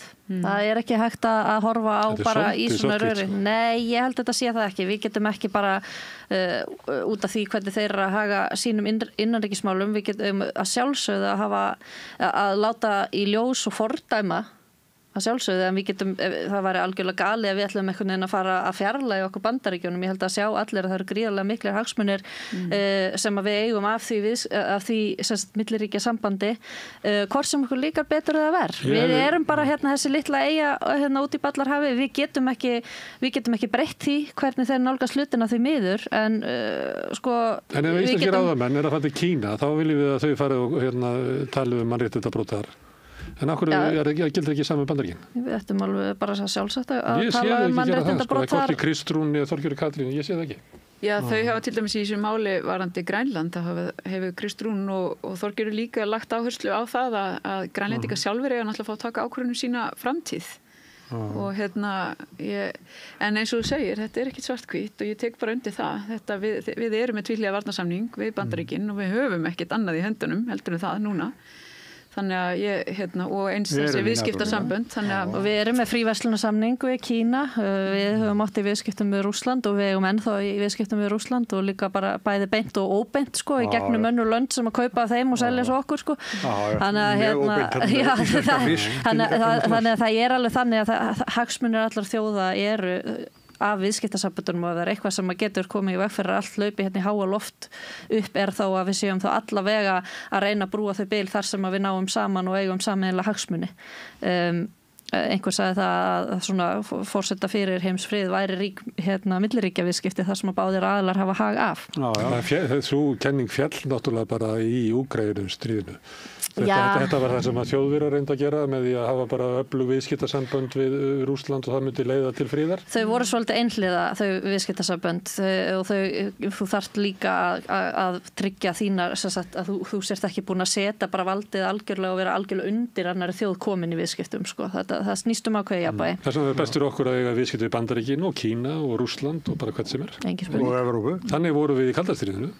Ég meina, það voru fáir sem voru með jafnmikil viðskipti hlutfallslega við Sovétríkin heldur við, miklu meira heldur Skandinavía og kannski ekki meina Finnarnir en samt að þá er það svona hluti af okkar kúltúr að vera svona háð utanríkisviðskiptum að vera að reyna að hafa svona bara eðlilega viðskiptasambönd við alla og einhver leiti eitthvað högt í þessu þótt að við séum með fríverslunarsamningu Kína að þá eru til dæmis ódýru rafmagnsbílarnir frá Kína ekki á Íslandi, sko. Þeir kom ekki, okkur komaði ekki, af því að Bandaríkjamenn vilja það ekki og Evrópa vilja það ekki. Þannig að einhver leiti beygju okkur undir vilja þessara stórvelda. Það kom nú Pompeo kominga til þess að tala gegn því að við værum með belt og braut sem við vorum svona aðeins byrjað að hnusa af og líka skipta við hvað heitir þetta Hawaii var að tala gegn því og þannig að við erum svolítið undir þrýstingi frá stórveldinu að eiga ekki í frjálsum viðskiptum við bara alla. Þannig er það. Já, bara ég þekki þetta ekki nógu vel til þess að tjá mig en við höfum nú allavega geta stundað þessi viðskipti og ég vona að við munum geta gert það út allan heim. Já. Ég lærði það einmitt í alþjóðastjórnmálafræðinu sínum tíma. Ég er sagt ekki alþjóðastjórnmálafræðingur, heldur bara venjuleg stjórnmálafræðingur eins og ég kallaði stundum.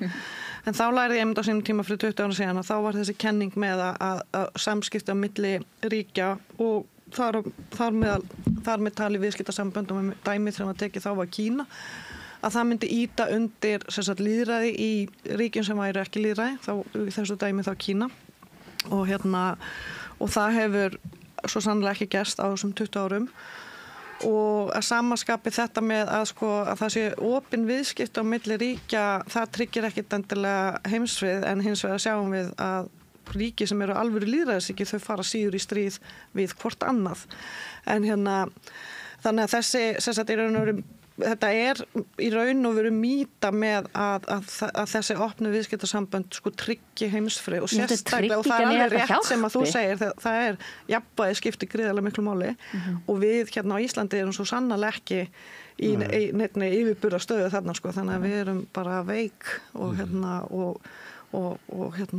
þurfum skjól Þannig að það er víða öryggisógn af stefnu Trump. Já. Er þið stutt eftir? Já.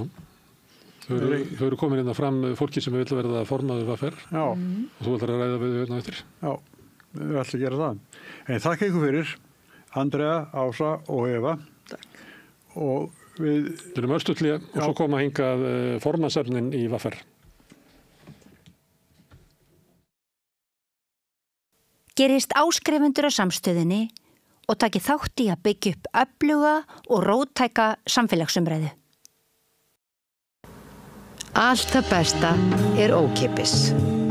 Knúsaðu vini þína. Samstöðin þar sem manneskjurnar koma saman. Með því að ganga í leigjendasamtökin styður þú baráttu leigjenda. Leigjendasamtökin eru fyrir öll þau sem vilja vinna að réttlæti og öryggi á húsnæðismarkaði. Leigjendasamtökin.is Ertu á leið heim úr vinnu? Stilltu á FM 89,1. Þarftu að tala borgarfulltrúa. Borgarfulltrúar Sósíalistaflokksins eru með viðtalstíma alla mánudaga klukkan 13:30 til 14:30. Það þarf ekkert að bóka tíma, endilega kíkja við í Bólholt 6, 105 Reykjavík. Segðu það á Samstöðinni.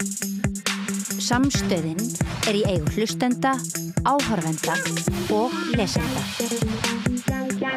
Sláist í hópinn og gerist áskrifendur.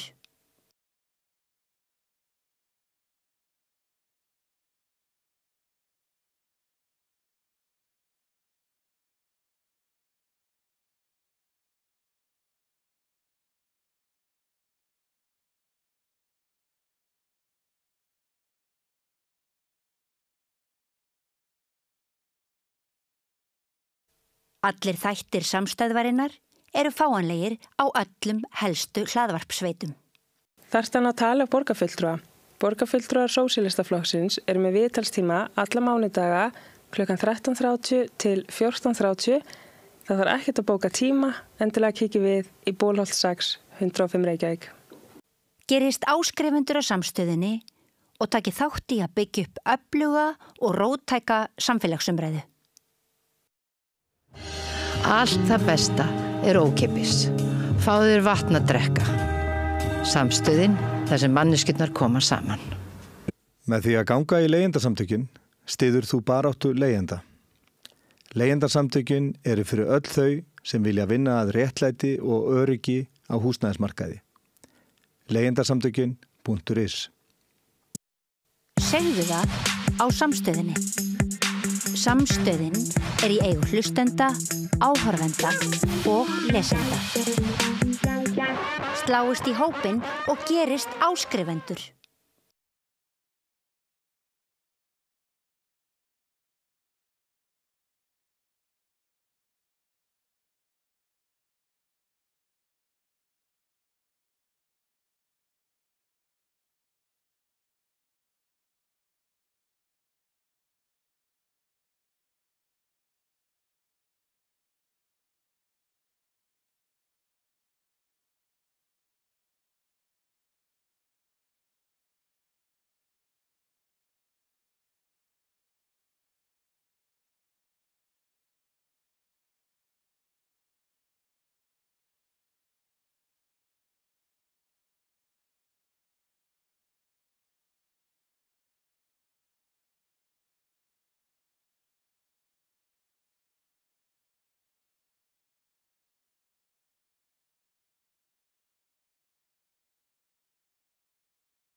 Já, það framundan formannskjör í VFR og hér eru frambjóðendur komnir sem eru 4 og það er Bjarni Þór Sigurðsson, Halla Gunnarsdóttir sem er núverandi formaður, Flosi Eiríksson og Þorsteinn Skúli Sveinsson.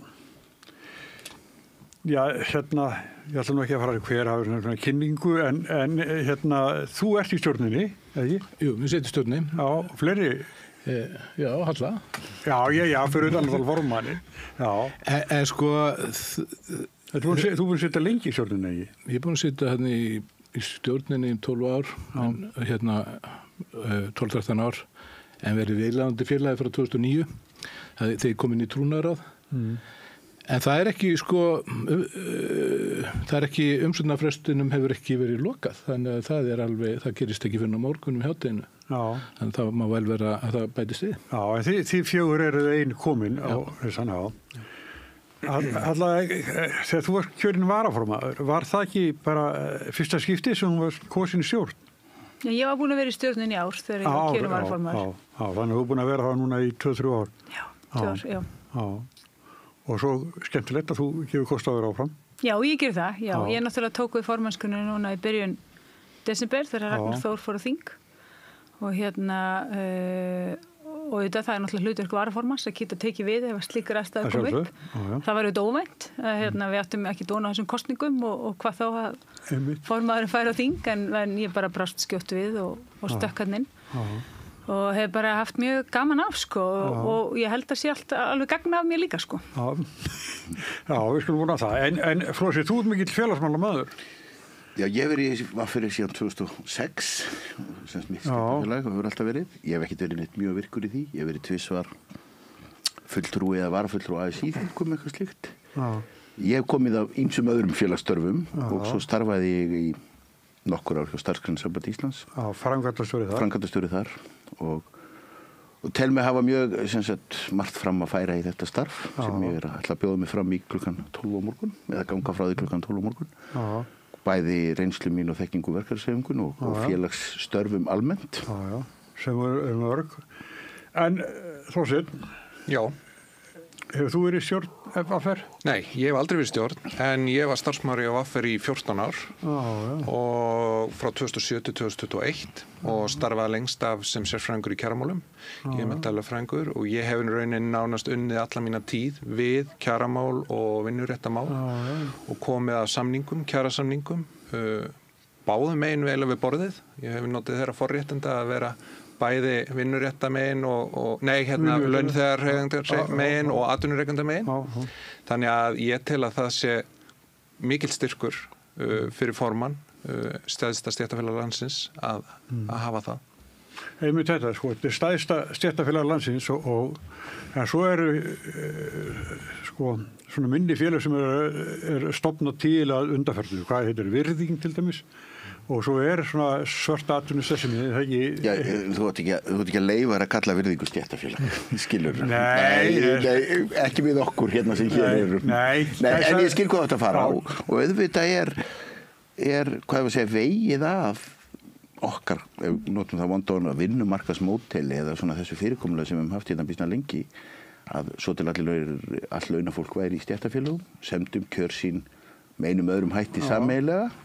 Og maður sér, það eru ýmis félög sem eru, ég vil ekki kalla félög sem eru alveg á þessu gráa svæði og svo eru bara fleiri og fleiri sem hafa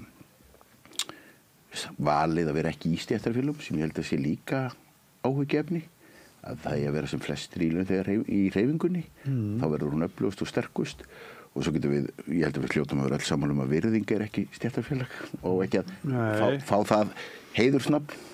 Þetta hefur einmitt að verið kannski svona verkefnishreyfingin og ASÍ skilgrein er eiginlega þetta sem eina af helstu ógnunum þar sem svona gul stéttarfélög ásamt svona öðrum svona vandamálum eins og svona þetta gig-hagkerfi þar sem fólk er svona kallað til vinnu bara stuttastund í einu og síðan stutt síðan við vorum á svona vinnustofu hjá ASÍ, þá var þetta svona þessi 3G, það er þessi gulu stéttarfélögin, gig-hagkerfið og síðan þessi gervigreindin og svona breyting og störfvelna tækni breytinga.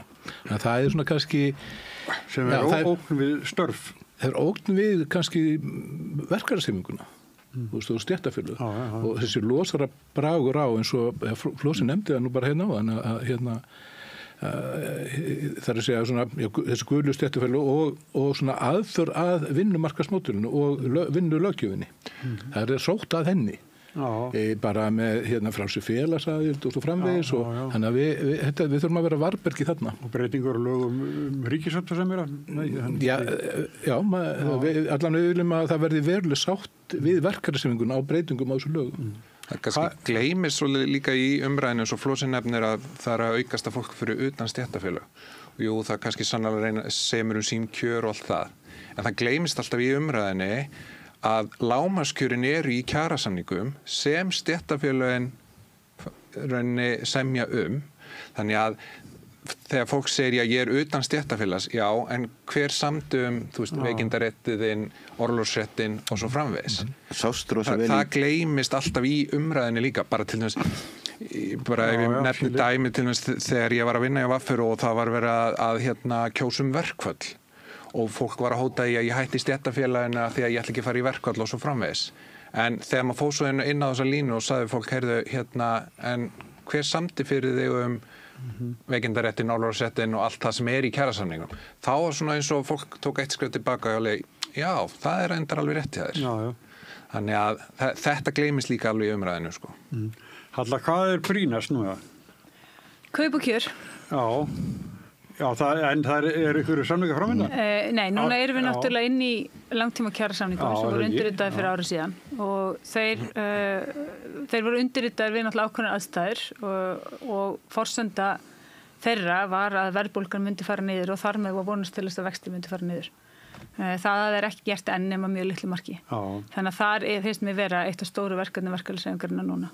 Það var líka samhliða þessum kjarasamningum undirritaður svona ágætur stjórnvaldapakki og forsenda þeirra að staðið verði þau gefnu loforð. Þar á meðal eru hlutir eins og gjaldfrjálsar skólamáltíðir sem hafa gengið í gegn, sérstakur vaxtastuðningur, en líka að brúa bili milli fæðingarorlofs og leikskóla og önnur svona mál sem eiga í rauninni að styðja beint við barnafólk og fjölskyldur. Þetta eru óbúslega mikilvæg mál, ég ætla bara að klára, en stóra málin náttúrulega sem hefur áhrif á þetta allt saman, á kjörin, á verðbólguna og efnahagsástandið eru húsnæðismál. Og þau eru það húsnæðiskrísa á Íslandi og síðustu kjarasamningar hefðu náttúrulega átt að vera breiðholtssamningar. Þetta bara þannig, ástandið þannig. Verkalýðshreyfingin hefur þetta stigið sterkt inn með Bjargi og svo með Blævi og við vorum nú að afhenda fyrstu íbúð þar núna daginn og það sem að verður til leigufyrirkomulag sem að sýnir hver leiga getur verið í raun og veru. Eða hver hún í raun og veru og ætti að vera þegar þú hleypir ekki bara einhverjum hagsmunaaðilum og svona gróðaaðilum á nokkrum stöðum og þú enda með að borga kannski 40%, alltaf 40% hærri leigu til þess að geta ákveðið fjármagn ratað í svona ólíka vasa. Og þetta auðvitað mikilvægt en þetta náttúrulega bara dropi í hafið í þeirri húsnæðiskrísu sem við búum við núna. Þannig að þetta finnst mér vera stærðarinnar mál. Og síðan hef ég líka verið og mér stendur ágætt að fá framboð frá Þorsteini og fá hann inn í þessu umræðu hann allavega með þau mál sem hún setur inn á þína heimasíðu setur þessi fjölskyldumál í forgrunn.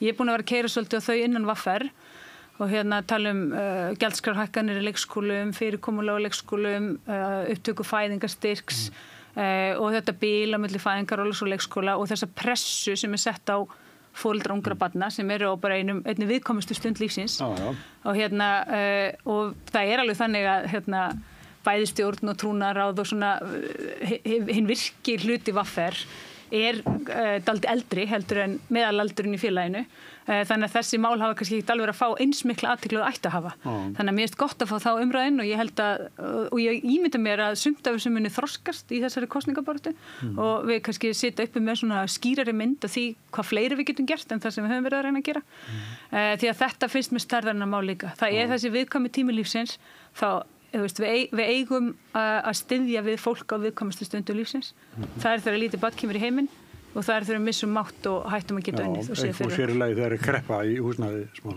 Akkurat. Þú sé? Já, meina þó að séu nokkur ár síðan ég átti lítið börn þá ég þekki þetta ágætlega. Ég pröfaði það líka og sá líka ágætlega hvernig hvað þetta skiptir máli að því ég var ekkill með 3 lítil börn 6, 8 og 10 ára. Það skipti mjög miklu máli þá stöðningu sem ég fekk frá mínu félagi og þessu félagslega kerfi. Svolítið að þó að ég sé kannski á meðalaldri vafferfélag þá felur það ekki í sér að maður hafi ekki áhuga neinu öðru en sjálfum sér eða sínu umhverfi, hvort sem eru börn eða gamalmenni eða allt þar á milli. Og ég held að í svona stóru félagi þá hljótum við alltaf sækjast við að tala fyrir hönd allra félagsmanna og öll málin. Og ég alveg sammála því að við þurfum að horfa á þessa hluti. Varðandi húsnæðis markaðin og pakkan þá get ég nú gjarna en tekið undir með öllu í því. Þekki það aðeins innanfrá, satt í stjórn Bjargs, varamaður í stjórn Bjargs tíma og mjög gaman að sjá það módel og hvernig við margir verktakar getur lært af því við bygginguna sjálfa sem við sleppum alveg fjármögninni og það allt saman. Svo þekki ég alveg byggingabransan ágætlega því ég er líka húsasmiður og vann við það hér áður og svoleiðis. Og ég held að þetta stóra máli, hvernig við getum tryggt fólki þakki yfir höfuð. Hvernig getum við tryggt fólki öruggt þak yfir höfuð? Og það sem maður sá að breytist algjörlega í Bjargi á leigumarkaðnum, það var ekki endilega, ekki bara leigu upphæðin, það var öryggið. Það skiptir fólki Bjargi langt mestu máli í örygginu. Það verið vinnu og það gat borgað. En mér langar aðeins að nefna þetta því Þorsteinn sagði mér kjarasamningana í COVID, þá var ég að vinna á Starfsgreinasambandinu. Þá kom allt innu fullt af fólki sem hafi verið í því sem Bjarni var að nefna, gigginu og hafi verið sjálfur verktakar og hringt og voru að leita réttindum sínum hjá félaginu eða félagunum. Og ég var nú að benda mönnum að menn hefði ekki verið í stéttarfélagum og þá voru menn að bjóðast til að borga félagsgjöldin afturvirt eða eitthvað svona sem það reyna að vera partur af tryggingafélaginu en komu bara þegar kviknar í eða svoleiðis. Og þá sá held ég margur að því menn áttu hvað skiptir miklu máli að vera í stéttarfélagi og hafa eitthvað með sér bæði til að sækja sín laun, réttindi, eiga þau og slíkt. En auðvitað ekkert máli að vera ungur og út á markaðnum þegar allt leikur í lindi en það var leið og eitthvað bjátar að þá viltu hafa sterk og öflugan hóp í kringum. Ég held að þetta hafi líka verið það hefur verið umræð þetta stuðning við þetta tímabil lífi fólks hérna hjá okkur. Bæði við heldum bara mjög flottan trúnar á stundum daginn sem við ræddum þetta. Það sýnir sitt hverjum og það eru fjölmörg svona verkefni líka sem þarf að skoða hvernig við getum komið fyrir en það þarf að vinna í þessu og mjög stíft. Ég held að þetta verður nú tekið fyrir aðalfundi hjá okkur lagt fram að einhver leiti þar þannig að menn halda þessar vinna áfram, verkefnir er ekkert búin og það er alveg rétt hérna sem við ræðum að það er húsnæðismál, þau skipta greiðlega miklu máli og þegar ég kom inn í stjórn, ég kom inn á tímabili sem var mikil róstur í félaginu, það var stjórnarfundur stóði yfir frá bara 5:30 til 10:11 á kvöldin og það var gríðarleg læti og erfitt fyrir formann að stýra.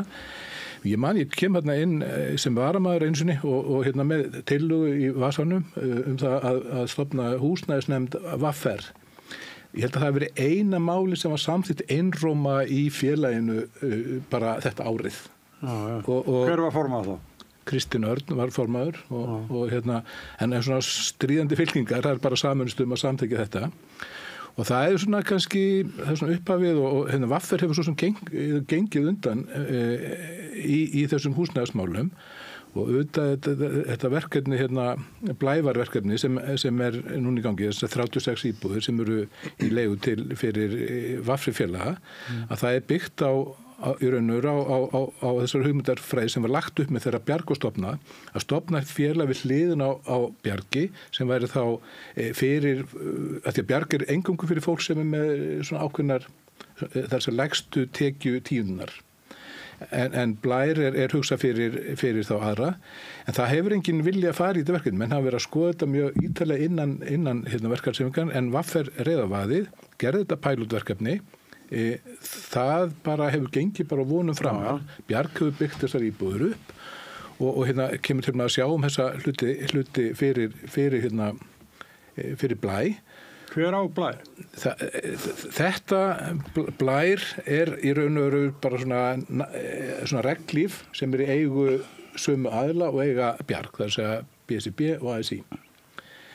En síðan er förvinn í þetta verkefni með VR Blæ og það er að segja þetta verkefni á VR en draumurinn er að sjá þetta í miklu svona víðara samhengi að þetta sé bara fyrir alla og þarna er ekki gerða neinar tekju, það er ekki tekju takmarkanir en það eru eign, þú mátt ekki hafa húseign í síðustu 5 ár.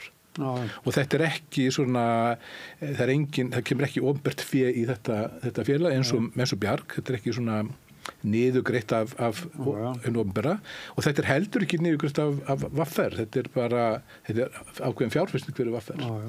En það sem var að tala svona eiga bakhjarl fyrir nokkurum árum slasaðist ég mjög alvarlega og var lengi frá og þá átti ég blaðamannafélagið að ég tek alveg undir þetta það væri bara launum strax frá blaðamannafélaginu. Ég vil fá aðeins að bæta inn í þessa umræðu að því við erum að ræða leikskólamálin, húsnæðismálin og allt það og það er náttúrulega mjög mikilvægt að VR haldi þeirri vegferð áfram.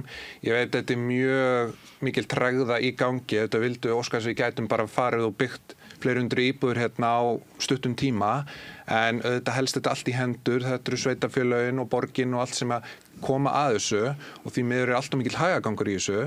Þess vegna mikilvægt að VR haldi áfram að berjast fyrir því að byggja húsnæði á skikkalegum kjörum og eins og Halla nefndi á sanngjörnum kjörum varandi leiguna.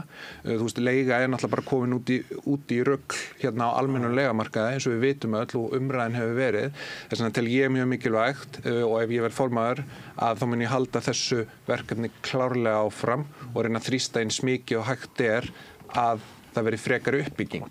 Ekki þetta verði bara ein blokk sem að síðan bara einhvern veginn hverfur síðan eins og kannski maður hefur séð í gegnum tíðina þegar svona verkefni fara á stað. Og eins með leikskólamálin, þetta svona umræða sem búin að vera síðan ég var í leikskóla.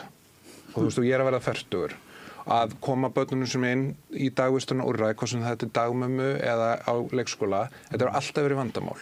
Og nú bara komin tími til að stéttarfélögin og þá eins og ég tala fyrir hönd þá VR fyrir sitt félagsfólk seti á stað úrræði fyrir félagsfólk VR með unga börn. Því ég veit að bara eigin skinni, ég með 3 lítil börn og yngsta nú bara 5 mánaða og að það þurfa í hvert skipti sem að við höfum þurft að fara að leita, að fara og eyða tímunum sínum í marga mánuði að finna dagmömmu og svo bíða í hálfgerðu spennutreyju hvort hann komist inn á leikskóla ekki, það ekki boðlegt. Og það sem að gerast núna að fólk að þurfa að lengja í fæðingarorlofinu sínu eða jafnvel, sumir hafa jafnvel bara mist vinnun á þetta, vegna þess að það ekki úrræði fyrir börnin þangað til þau komast frá fæðingarorlof þangað til þau komast á leikskóla. Og það náttúrulega sannkallað tekjuskerðing fyrir fólk. Það þegar tekjuskerðing þegar maður fer í fæðingarorlof, við vitum það og hvað þá ef það þarf að lengja ennþá meir í því og svo getur bara fólk lent í því að vera hjá vinnuveitanda sem segir bara nei því miður, við bara getum ekki haft þið áfram hérna ef þú ætlar að vera áfram í fæðingarorlofi sem náttúrulega ekki gott. Þess vegna þarf að brúa þetta bil frá 12 til 24 mánaða cirka. Hvernig þarf það? Já, ég legg til að VR setja á stofn leikskóla fyrir félagsfólk VR og þar náttúrulega kemur inn í því náttúrulega að niðurgreiðsla frá sveitarfélögunum koma með því að sveitarfélögin eru þannig gerð með sína niðurgreiðslu að þú getur sótt dagmömmu hvar sem raunin og niðurgreiðslan fylgir bara barninu.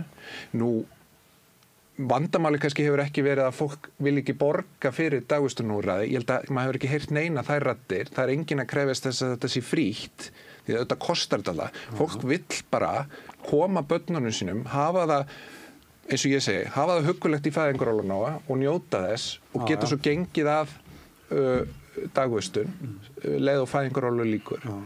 En ekki að vera í ykkur stresskasti þangað til að tíminn líður og sjá hvað gerist. Það bara ekki boði og þetta náttúrulega algjör tekjuskerðing fyrir fólk. Leikskólar, segir hann? Leikskóla allavega? Ef ég má bæta inn í, við höfum alveg eins að geta gert þetta alveg eins og með húsnæðisuppbyggingu fyrir fólk. Og eins og ég segi, ef ég verð formaður og ég tek fram í mínum áherslumálum og leikskólamálin, þá leggjum mikla áherslu á að það verður bara fengnir fagaðilar til þess að útfæra þetta. Og við erum farin að sjá það núna að fyrirtæki, stór fyrirtæki hér á landi eru farin að gera þetta til þess að aðstoða sitt starfsfólk. Auðvitað þetta ekki í lagi. En einhvers staðar verðum við að grípa inn í sem stéttarfélag til þess að gæta kjör fólks og hagsmuna þeirra. Leikskóli, hver vil grípa boltan? Já, ég get alveg gripið inn á bolta. Það alveg rétt sem Þorsteinn segir leikskóla og nauðsyn þess að þeir séu og brúa þetta bil. Ég alveg hugsi yfir því að verkalýðsfélagi eða stéttarfélagi, verkalýðsfélagi VR ætti að reka leikskóli. Ég held að það ætti ekki að vera á því okkar verkefni. Ég held almennt séð eiga verkalýðsfélög ekki að vera í mikilli starfsemi. Það sem stendur svona atvinnustarfsemi innan geðselapa. Það sem hefur staðið leikskólamálum fyrir þrefum og uppbyggingu þess aðalega það gengur svo illa mannað á og það gengur svo illa mannað á að því það ekki borga nóg gott kaupa þeim. Ég held að það sé eitthvað samhengi þar á milli þegar Reykjavík, Kópavogur, Hafnarfjörður og svo framvegis standa í vandræðum í þessu. Svo þess að ég myndi velta fyrir mér hvar væri VR statt þegar það væri atvinnurekandi á leikskóla fyrir fólk sem hefur nú ekki verið mjög ánægt með kaup sínum kjör, okkur hefur gengið illa mannaða á faglegu leikskóla. En það getur vel verið að VFR geti komið að breytingum á þessu sviði, eins og til dæmis félagið hefur verið að tala og halla núna undanfarið út af svona breytingum og leikskólagjöldum í einstökum sveitarfélögum sem bara verið mjög gott. En ég þarf allavega að hugsa þessa hugmynd, Þorsteinn. Ég segi það bara eins og hvort við eigum að fara að reka. En má ég aðeins fá að svara þessu? Nú erum við að tala úrræði tímabil. En ég var samt voða jákvæður, og það er ekki að svara. Nei, nú er ég að tala tímabili 12 til 24 mánaða. Vegna þess að flest börn er að komast inn 2 ára aldur inn á leikskóla í sínu sveitarfélagi. Auðvitað vitum það að það er búið að vera stór vandamál hérna í Reykjavík. En auðvitað er þetta mismunandi milli sveitara. En mesta vandamáli er þetta tímabil, það var farið í lengingu á fæðingarorlofinu sem var frábært upp í 12 mánuði, en hvað svo? Það er ekkert að frétta. Þannig að það er það tímabil sem við erum að horfa á, eftir það raunni taka sveitarfélögum við sem þau hafa verið að gera. Og vandamálið það er bara ekki næga dagmömmur sem að hafa verið að brúa þetta bil. Já, það er eitthvað sem þeim er fækka mikið. Fækka gríðarlega mikið og ég get bara sagt að ein raun að við erum búin að vera með sömu dagmömmuna, við erum mjög heppin, því miður eru bara allt og margir ekki svo heppnir. Og það er fáralegt að þurfa að segja frá þessu. Við þurftum að tala við hana áður við fórum út í það að spá í hvort við værum að fara koma með annað barn, eða þriðja barni. Þetta er náttúrulega ekki í lagi. Nei. Og þegar að kom svo í ljósa núna síðast, þegar við áttum vona okkar þriðja barni, þá höfðum við strax samband við hana og hún var viss á undan foreldrum okkar að við áttum vona barni, til þess að tryggja ykkur pláss. Og þá var þegar 3 konur á biðlista hjá henni fyrir næsta ár. Þannig að það sýnir hvað vandamálið er stórt. Og meðan sveitarfélögin og ríkin er ekki að grípa þarna inn í, sem er marg ítrekað búið að reyna að fá það til að gera, að þá tel ég mjög skynsamlegt að stéttarfélögin sem er að halda uppi og reyna að bæta kjör félagsfólks, að þeir grípi þá þarna inn. Landsveigum heitt í Höllu. Þú búin að hlusta á húr hérna.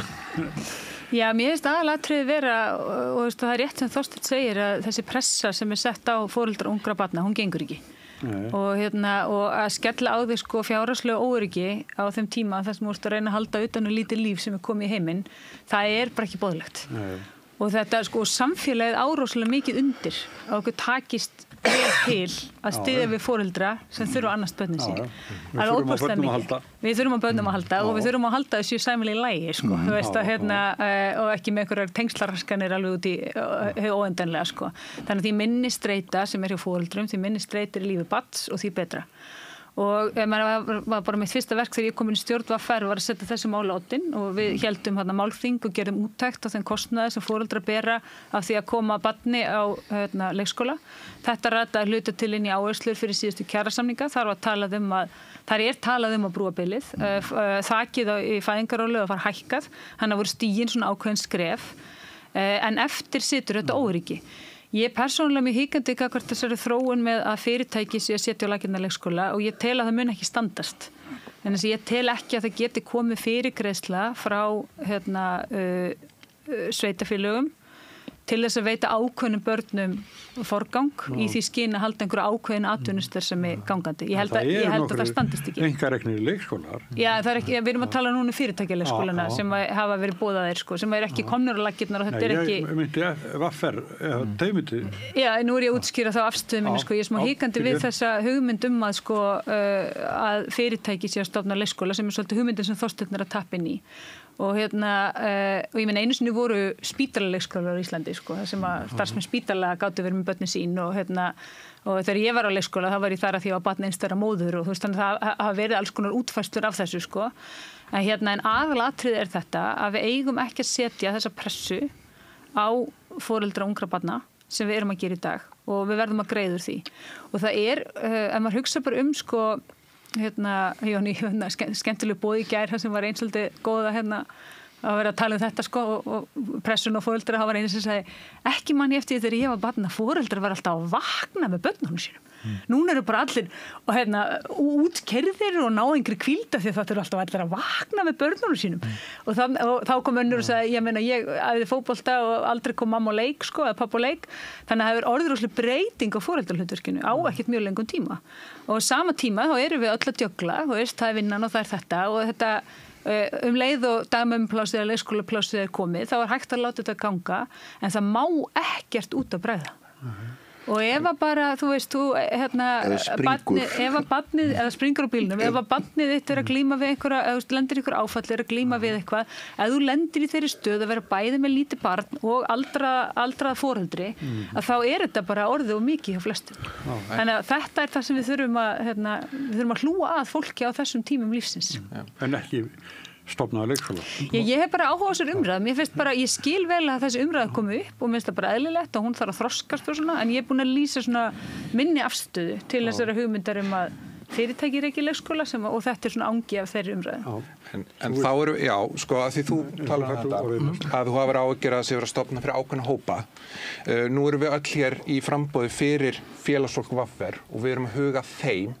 Ef við ætlum að vera að huga rauninni að öllu landinu, öllu fólki, hverji koma með börnunum inn á leikskóla og annað, þá erum við náttúrulega bara komin út í rosa pólitíska umræðu og við vitum það að meðan stjórnvöld og sveitarfélög og annað ekki að standa sig í þessu dagvisturnar úrræði, að þá er mjög mikilvægt að við sem stéttarfélög og þá horfi ég líka bara á önnur stéttarfélög grípi þá bara inn í, alveg eins og við myndum gera það, að setja á raunin stofn leikskóla fyrir þennan aldurshóp. Punkturinn minn Þorsteinn var ég tel að þetta niðurgreiðslumódel mun ekki standast.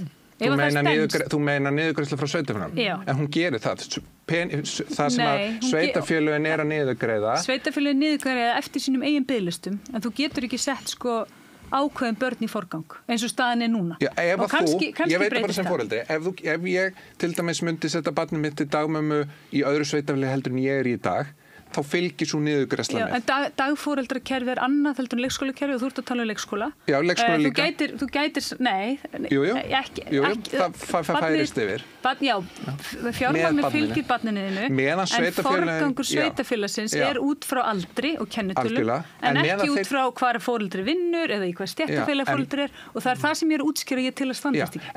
Já, það getur vel verið að það getur ekki staðið, en meðan sveitafélagin ég hef bara kynnt mér að málaflokk algjörlega í þaula. En meðan sveitafélagin ekki að geta komið inn öllum börnum sem þeir segja sjálfir að þá fylginni og þú kemur síðan barninu þínu á einhvern annan stað, þá fylgir svo niðurgreiðsla. Þeir eru ekki fyrir að segja stopp, nei, þú verður bara áfram á biðlista þangað til þú kemst inn hjá okkur, þá færðu niðurgreiðslu. Þetta er náttúrulega bara algjörlega fráleitt og ég til að bara, það sé mjög, og þetta er bara svör til sveitarfélagana þegar við sjáum að fyrirtæki annað eru bara að reyna að grípa boltan og þarna erum við að bæta kjör og nú erum við að horfa á félagsfólk við bætum náttúrulega sannarlega kjör fólks.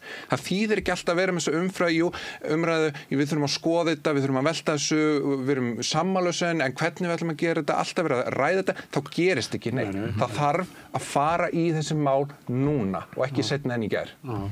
Já, þú hefur sagað lengi. Já, bara, þetta er mjög áhugaverð umræð og þetta er ekki fyrsta skipti sem hún er tekin á vettvangi VR og ekki í stjórn. Hún hefur gert á meðan ég hef settið í stjórn VR.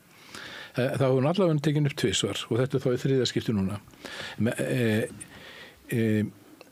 Vandamálið er mikið og við vitum það og maður bara heyrir þetta bara á hverju vori þegar fólk safnast í bara eins og farfuglar í ráðhúsinu og kvartar yfir úrræðleysi en við vorum að taka saman hversu bara í tengslum við fæðingastyrk, það voru að veltaði fyrir okkur hversu margir einstaklingar þetta væru. Þetta eru 2000 pluss mínus eitthvað, ef ég maður rétt ekki, sem cirka bát sem með við skoða bara gögn frá Hagstofunni, hvað margir er eiga bát sem eru, ekki laun frá VR. Þannig að við erum að tala um það kannski 2000 bát. Þannig að og þá er þetta spurning hvað á að gera og þá fara langt inn í þetta verkefni. Ég er á því að það ég er reyna að þrýsta á sveitarfélög. Þá að vandamáli sé mikið, þá finnst mér þetta að vera talsveit mikið öðru sér heldur en húsnæðismál, því að húsnæði bara eiginlega frá voggu til grafar fyrir alla fjölskylduna og á öllum aldri fólks, bara ekki eingöngu þessum aldri, þannig að þessu barninu aldri, þannig að já, ég allan að vil fá að skoða þetta þá miklu betur áður en að maður fer í þetta, en ég tek undir þetta, þetta vandamál og hérna... En þú borgar ekki á húsnæðinu eða úr tekjulaus, sko? Nei, ég að segja, þetta vandamál gerir það heldur ekki út atvinnulaus, þú veist nema...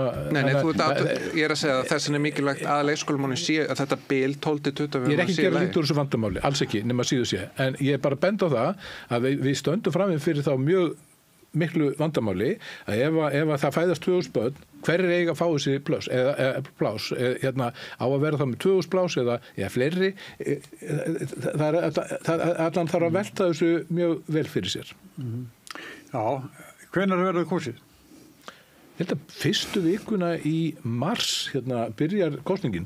Mér minnir að þetta hafi verið fjórða, ég hef heyrt það, eiginlega gengur eiginlega ekkert upp nema að þetta byrja í fjórða það því að það þarf að vera búið að kjósa fyrir. Mér fannst einhver segja sjötta en það getur líka alveg verið fjórða. Ég veit að byrja út á þriðjudum og fjórði er þriðjudag. Það er ekki búið að gefa út nákvæmlega, en það er snemm í mars.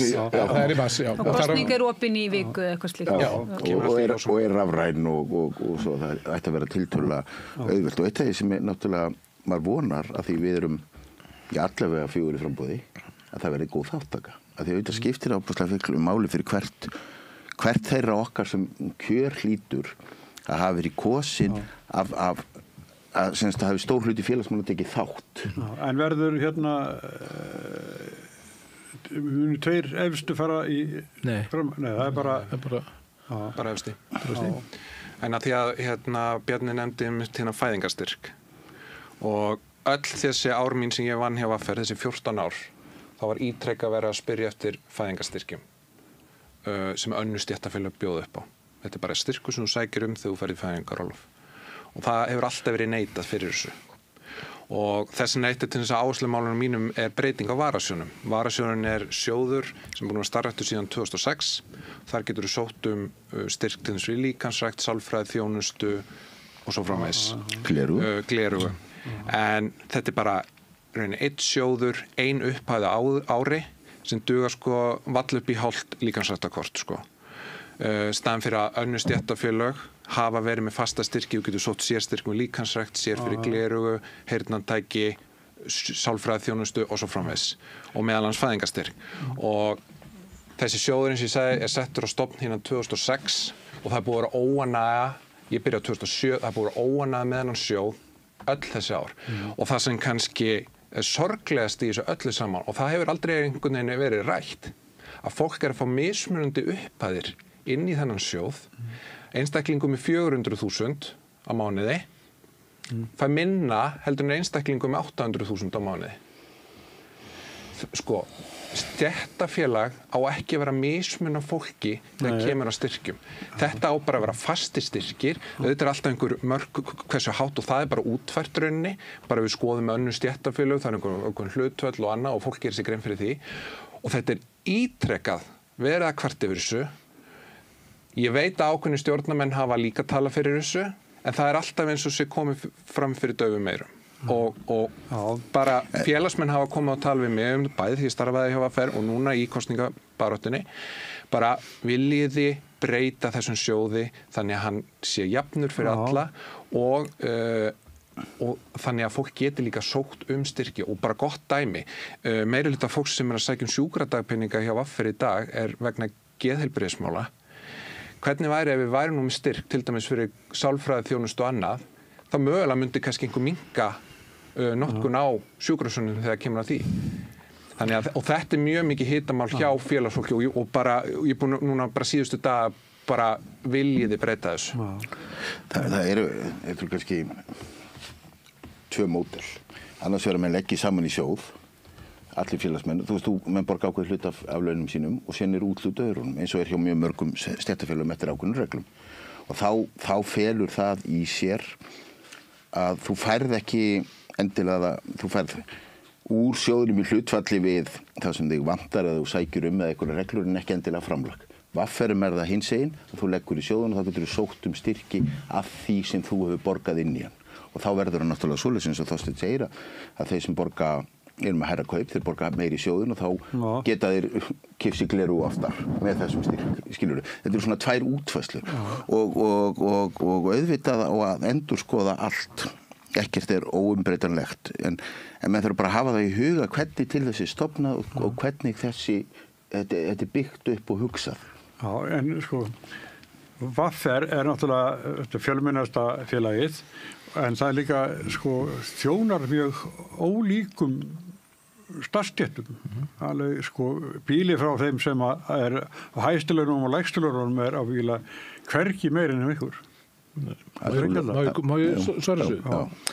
Já, þetta bara hárrétt, menn þetta mjög stort félag, það eru 40.000 manns í því, það eru ykkur svona eldri félagsmenn sem hafa verið í félagin þegar fóru á eftirlaun. Þannig að þetta mjög stort félag, þetta félag skrifstofu fólk og fólk í þjónustu og síðan fólk í verslun. Þannig að við ég þáttakandi í framtíðanefnd VR og við höfum aðeins verið að velta þessu fyrir okkur einmitt og það er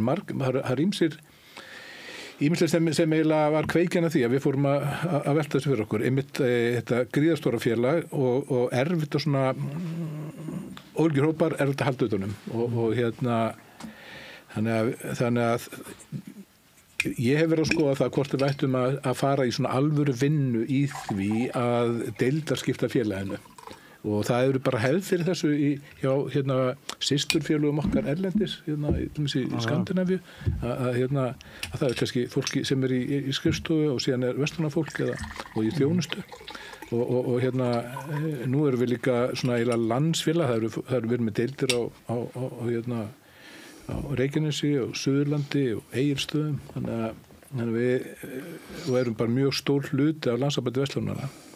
Ef það verður deildaskipti með að spyrja, særu fyrir þér en mennur þú samt gera eitt sameiginlegan kjarasamning, miðlegan, ekkert endilega eða? Nei, til einmitt að breyta því, sko, að það þurftu að vera með félaga þannig. Það er líka sem bara í síðustu kjarasamningum þá var svona fólk í Keflavík sem hafði á Jáksliflugvöllunum sem hafði bara áhuga að bæta sín kjör og breyta ákveðnum hlutum, vöktum og öðru slíku sem var tilbúið til þess að taka svolítið slag.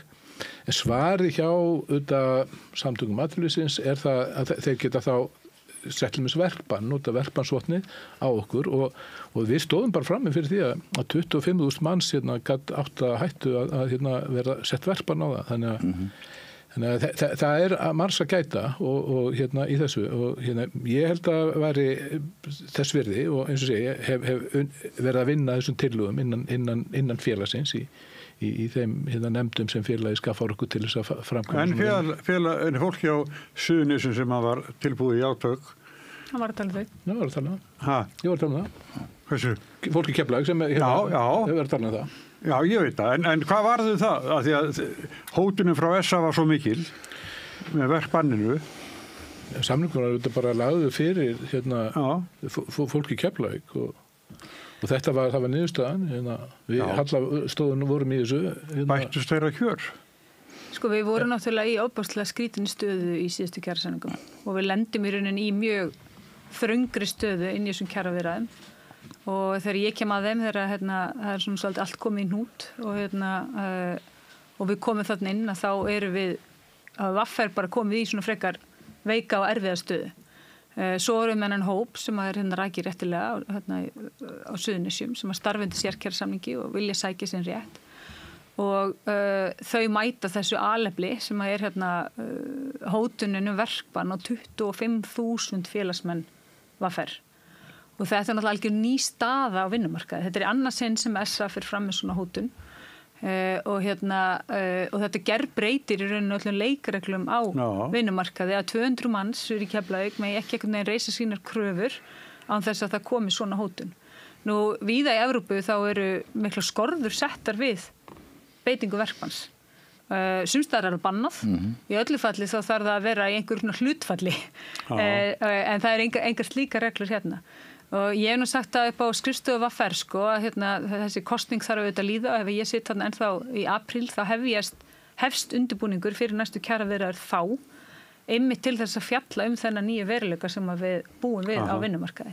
Og þetta er bara stórmál og þetta er eitt af því stærsta að það að tala niðurbrot á stéttarfélögum og þetta er auðvitað liður í því og þannig að þetta finnst með vera stóra máli sem við þurfum að taka á. Já.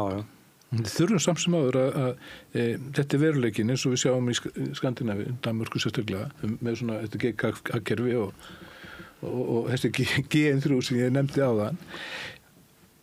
En við þurfum að undirbúa okkur fyrir þetta og við þurfum að taka einhverja slægi og einhver vinnast, aðri tapast, en við þurfum við getum ekki bara einhvern veginn látið eins og þetta sé ekki til staðar. Við þurfum að undirbúa okkur.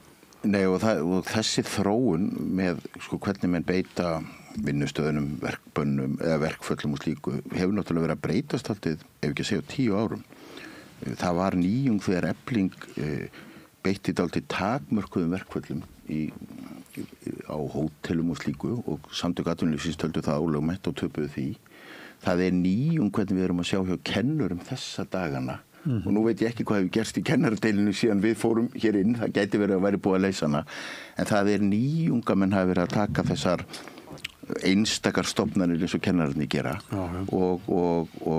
og síðan einhvern veginn hafa SA á mjög fantalega hátt að mínum að ætla að bregðast við þessum nýjungum með að reyna að setja verkbann á alla aðra.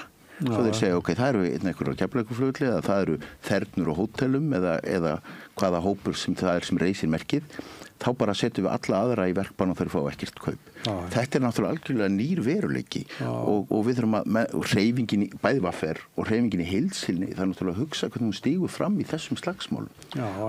Og þarna skiptir mjög miklu máli að standa mjög fast í stöðunum í þessu að því þetta mun breyta öllu það hvernig mann sækja hér fram kaup og kjör. Ég held að það sé mikilvægt einmitt að rauninni að fyrir næstu kjarasamninga að þessi hlutir verði ræddir báðum með við borðið. Hvernig sjá menn þetta fyrir? Einhver beitir einhver ákveðnum bröðum eins og þú nefnir verkfalla ákveðnum stöðum. Þetta hefur ekki verið beitt áður og þá kemur hinn, þetta er ólögmætt og allt í málaferlum og djöfulgangi. Ég held að það sé mikilvægt núna aðilar launþegarhreyfingarnar megin og allir, ekkert bara VFR og atvinnurekendur megin setjist niður og ræði þessa hluti. Og það er eitt af því sem mér finnst mjög mikilvægt að eiga stöðugt samtal við samningsaðila til þess að ræða svona hluti, að það sé ekki verið að ræða þetta kortir fyrir undirskrift á einhverjum kjarasamningum. Því að það er alltaf eitthvað að koma upp þegar kjarasamningar eru í gangi. Nú erum við nýbúna, fyrir rúmu ári síðan gerum við langtímasamning til 4 ára. Þá er mikilvægt að bara sitja ekki á rassinum og býða þangað til að við förum að vinna í næsta samning. Það þarf stöðugt, mánuð eftir mánuð, að vera að vinna í hlutum og taka þá einmitt á svona hlutum sem eru að koma upp og sjá hvernig viljum við að þetta sé útvöld og hvernig reglurnar eru á bakvið þetta. Þannig að það sé aðilega séu sammála það að hverju geta beitt verkfalli, hverju geta beitt verkbann og svo framvegis. Þannig að það sé ekki eitthvað spurningamerki þegar það kemur að því hvernig er þetta gert. Svo nú erum við að vera langt lögutími og Bjarni og Hall er búin að biðja orðið og viltu ekki bara byrja Bjarni? Þetta er við bara að vinna núna á kjarasamningu og friðarskylda og við erum ekkert að fara að gera neitt við döfta tölum og þurfum að setja byggja næstu kröfugerð og svo framvegis þannig að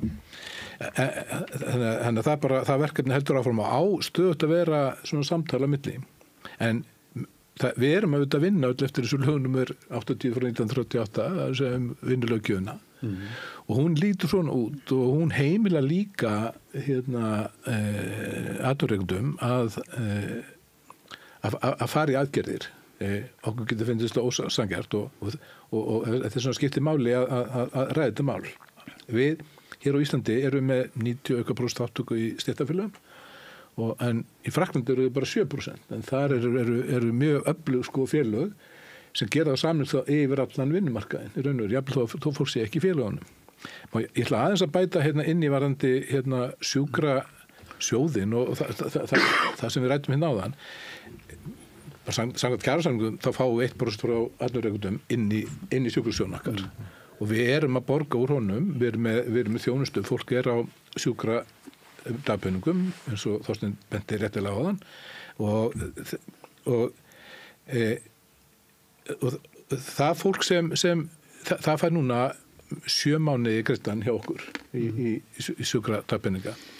Ef við ætlum einhvern veginn að, við þurfum annarkvort þurfum við að hækka fjölskjöld og sem örugglega ekki vinsælt, eða reyna að koma þessum hlutum, öllu sem við ætlum að borga, það er að segja sjúkradagpeninga og það er líka rétt að það er svona geð og stofsjúkdómar sem lang algengisti þar og þá fæðingarstyrk og varasjóð sem bara það var að taka mjög mikla umræðum en það þarf að rýmast þá allt þarna undir þessu eða maður hluti til álagsjónum. Þannig að við þurfum að ákveða hvernig við ætlum að skipta þessari köku í raun og veru og taka þá ákvörðun það. Ég ætla bara að fá að spara mér aðeins umræðinu vara síðan þangað til seinna því að við höfum stuttan tíma eftir nema ég ætla samt að segja að þú talar að það hefði verið fólk hefði talað fyrir daufum eyrum og svo hefur ekki verið eftir ég tók við formennsku.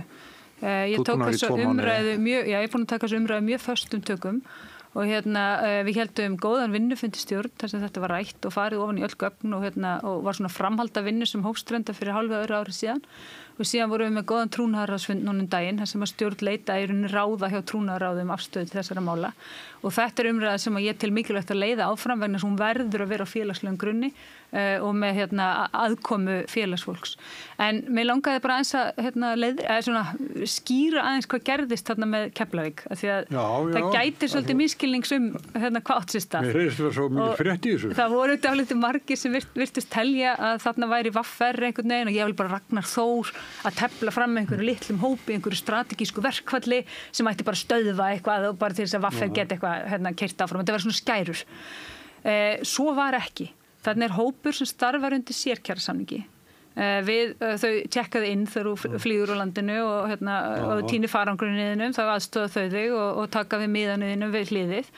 Og þau starfa undir sérkjarasamningi og þau starfa alla jafna á 12 tíma vöktum. Þetta er fólk sem vinnur á tögstum, sem eru ekki okkar hæstu laun. Það er alveg algjör staðreynd. Og á vetuna og þegar það er svona minna ger í flugi að þá er hluta þessu fólki tekin úr 100% vinnu og settur í 76% vinnu sem er framkvæmt með þeim hætti að þau mæta ennþá 12 tíma vaktina sína frá 5 á mótni til 5 síðdegis en er kipt úr vinnunni í 4 tíma þarna á milli. Þetta eru svo kallar stubbavaktir. Þannig að þú vinnur frá 5 til 9 og svo vinnur frá 1 til 5. Og þarna var komin samstaða meðal félagsfólks að berjast gegn þessu. Þau töldu þetta óboðlegt og það er ekki annað hægt en að vera sammálaðum. Það er bara ekki annað hægt en að vera sammálaðum. Og þau stóðu öll saman. Og ég fór að fund með þessu fólki og ég hef bara aldrei, og ég hef bara talsvert mikla félagsreynslu, séð aðra eins samstöðu í svona stórum hópi. Og þarna stóð fólki sem er í 100% starfi með þeim sem eru 76% starfi og sögðu þetta er ekki bólegt fyrir vinnufélaga mína. Þetta var ekki einu sinni bara fólk að keyra sinni eigin hagsmuni. Og þegar kom upp úr kossunum, af því að það var enn til atkvæðagreiðslu verkfall, við gerum það, þá voru 94% tilbúin til að taka slag. Og stór hluti er ekki einu sinni fyrir sig sjálf. Heldur fyrir félaga sína. En þá má spyrja hvað við gerst síðan. Það voru gerðar 2 bókanir með þessum samningi þegar það var samið við þau og meðal annars önnur reyndar lítur svona öðru atriði sem ég ætla ekki að fara út í hérna en ein leit sem þetta að því að taka á vinnuaðstæðum og fara í vinnu hvernig mætti skipuleggja vinnuna þannig að fólk þyrfti ekki vinnu undir þessum stubbavöktum. Og það var nú bara mál sem ég tók upp strax í desember og tekið upp í stjórn og við keyrðum á stað í að fylgja þeirri bókun eftir og leiði kannski óhreiði smá tíma og samtali komið að stað við Icelandair. Þau voru þegar búin að vinna í ákveðnum hlutum sem vörðuðu samskipti milli trúnaðarmanna og fyrirtækisins og það sem bara liggur núna fyrir er að fylgja þessari bókun mjög duglega eftir og finna ásættanlega niðurstöðu fyrir þennan hóp sem að þarna vildi berjast fyrir sínum kjörum en var brotin á bakaftur og það á að vera grundvallar atriði á vinnumarkaði að fólk sem að í sameiningu sem að vinnur undir einhverjum ákveðnum kjörum vil taka slag fyrir sínum kjörum að það á það að geta það án þess að það komi einhver hótun eins og þessi. Þau eru enn á þessum stubbavöktum. Þau eru enn á þessum stubbavöktum. Stubbavaktir eru þannig að ferðaþjónustan hefur verið að reyna að koma þessu í gegn í ferðaþjónustu samningunum, hvort sem almenni sem eru ekki hjá VR út landa allt, því með vilja geta haft minn á mótnana og kvöldin og þurfa ekki að borga þeim kaupi við miðjandaginn. Og auðvitað þetta, og það er frábært að heyra svona af þessu og maður fylgist með því, sko, að því kjarasamningar ná svona yfir heildsýn á hlutina, en svo eru 1000 sérstök tilfell eða 100 sérstakar tilfellar sem sérstakar aðstæður, sérstakur hópur eitthvað svona, þá skiptir öllu máli að stéttarfélagið, félagið þitt standi með þér, sé inn í málunum, sé tilbúin að koma og taka þátt í því. Þannig að menn séu annars vegar að berjast fyrir kjörum sínum í stórum hópi en líka saman þar sem þeir vinna og það er eitt af því sem ég held að skipti mjög miklu máli ef að mér gengur þokkalega í þessum kosningum og hérna svoleiðis að það eru fullt af þessum hlutum og þeir snúa líka þessari félagsvitund sem við sáum að hefur aðeins verið að detta niður, menn ekki félögum, finnst engin ástæða til þess og versti frasi Íslands er að sko Pálmi Hagkaupum hafi gert meira fyrir launafólk en verkalýðshreyfingin sem sér það alltaf ennþá dukka upp nokkrum sinnum og þetta tengist, finnst mér líka bara hvernig við lifum í samfélagi, menn að það er að leiðandi hljótum við að þarf að stíga líka sterkari skref hjá VR í styttingu vinnuvikunnar. Ég held að þar eigum við ýmislegt óunnið, hún hefur gerst með öðrum hætti, orlofsdagarnir, þeim hefur ekkert fjölgað þar eða mennur komast fljótt þar upp í þak með ákveðnum hætti, það hefur breyst á öðrum marka, ég ætla ekki að fara inn í það. Svoleiðis að verkefninu er óteljandi, félagið er óbúðslega flugt, ég held að það sé ofsalega gaman að starfa í því, ég hef verið býsna ánægður með mitt félag þau ár sem ég hef verið í því og þessna tel ég, þú veist, maður með minn bakgrunn, reynslu, þekkingu, myndi nýtast þessu félag og félagsmönnum þess afar vel. Þú síðastur? Já, sko það sem þetta er bara búin mjög góð umræði hérna hjá okkur í dag og það sem ég held að lykillinn í öllu þessu og eins og Hallar að nefna hérna með þetta verkbann sem var fyrirhugað á Keflavíkurflugvelli og allt það sem ég held að stóra vandamáli hafi verið síðastliðin ár hjá VR er að hlusta á raddir félagsfólk. Það hefur verið einblínt rosalega mikið á hvað er að gerast í pólitíkinni, hvað ætlar stjórnvöld að gera. Að sjálfsögðu er kjarasamningurinn ekkit bara það sem er að bæta kjör fólks. Að sjálfsögðu er það sem að stjórnvöld koma með hvernig ríkið er rekið og allt það. En það hefur eingöngu eiginlega bara verið einblínt á það og þess vegna hefur félagsfólkið innan VR dálítið mikið glemst eins og til þess bara þessu umræðu sem við erum búin að ræða hérna, varasjóðin, leikskólamálin og svo framvegis. Þú nefnir hérna styttingu vinnutímans og hérna lengingu í hérna orlofsdögum.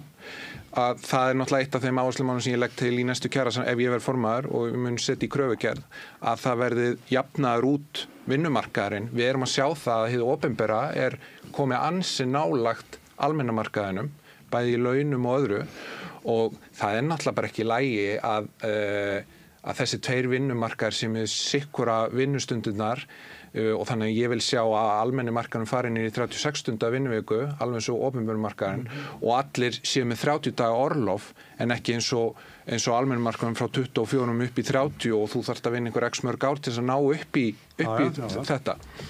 Sannarlega náðist nú ákveð hérna í síðasta kjarasamningi, það var styttur tímins til þess að komast eins upp í 30 dagana frá með 1. maí núna næstkomandi þarf að vinna í 6 ár en ekki 10 ár eins og var en það er bara ekki nóg. Þetta þarf bara að fara upp í 30 og það þarf að jafna annan rétt á milli vinnumarkaðarins og þess að tel ég númer 1, 2 og 3 það er að hlusta á raddir félagsfólk sem ekki hefur verið gert síðustu ár hjá VR. Herðu, við verðum að enda þetta svona. Já. Það maður ekki í svona lokaverð eins og... Bara takk fyrir að gefa okkur kost á að koma okkar skoðunum á framfæri í stöðun ykkar. Ég get að hitta sér pallborð eitthvað starf annars staðar, eða ekki? Örugglega, sko. Ég er náttúrulega gett frambúð komið fram, þannig að þetta er nú bara svona rétta sigl í gang. Já. En það er nú svona... Þetta er fín gelir að pröfa. Já, Þorsteinn Skúli, Flósi, Halla og Bjarni Þór, þakka ykkur fyrir komuna. Takk sem leiðis. Og hér eftir augnablik verður minn yngri bróðir komin hérna til mín og við ætlum að ræða stjórnmálin með okkar hætti. eftir augnablik.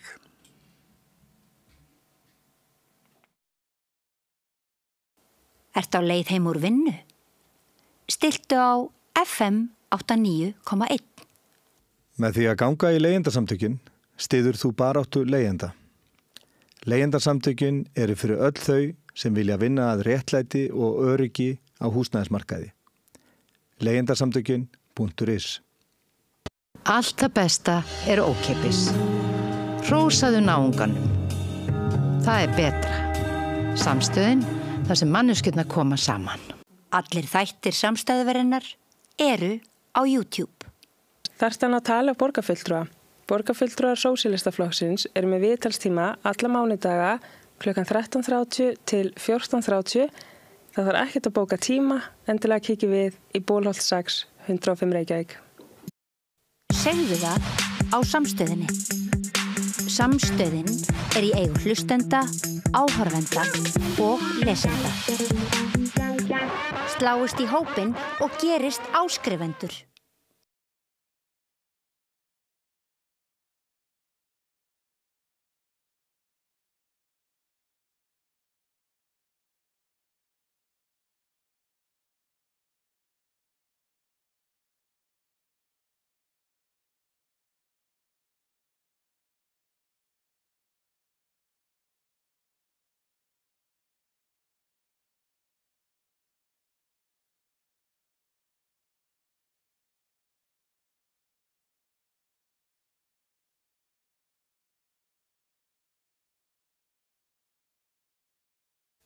Allir þættir samstæðvarinnar eru fáanlegir á öllum helstu hlaðvarpsveitum. Þarftu að tala af borgarfulltrúa. Borgarfulltrúar Sósíalistaflokksins eru með viðtalstíma alla mánudaga klukkan 13:30 til 14:30. Það þarf ekkert að bóka tíma, endilega kíkja við í Bólholt 6, 105 Reykjavík. Gerist áskrifendur á Samstöðinni og taki þátt í að byggja upp öfluga og róttæka samfélagsumræðu. Allt það besta er ókeypis. Fáðu þér vatn að drekka. Samstöðin, þar sem manneskjurnar koma saman.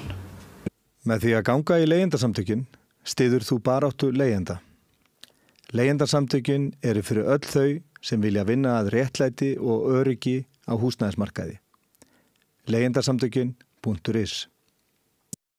Segðu það á Samstöðinni. Samstöðin í eigu hlustenda, áhorfenda og lesenda. Sláist í hópinn og gerist áskrifendur.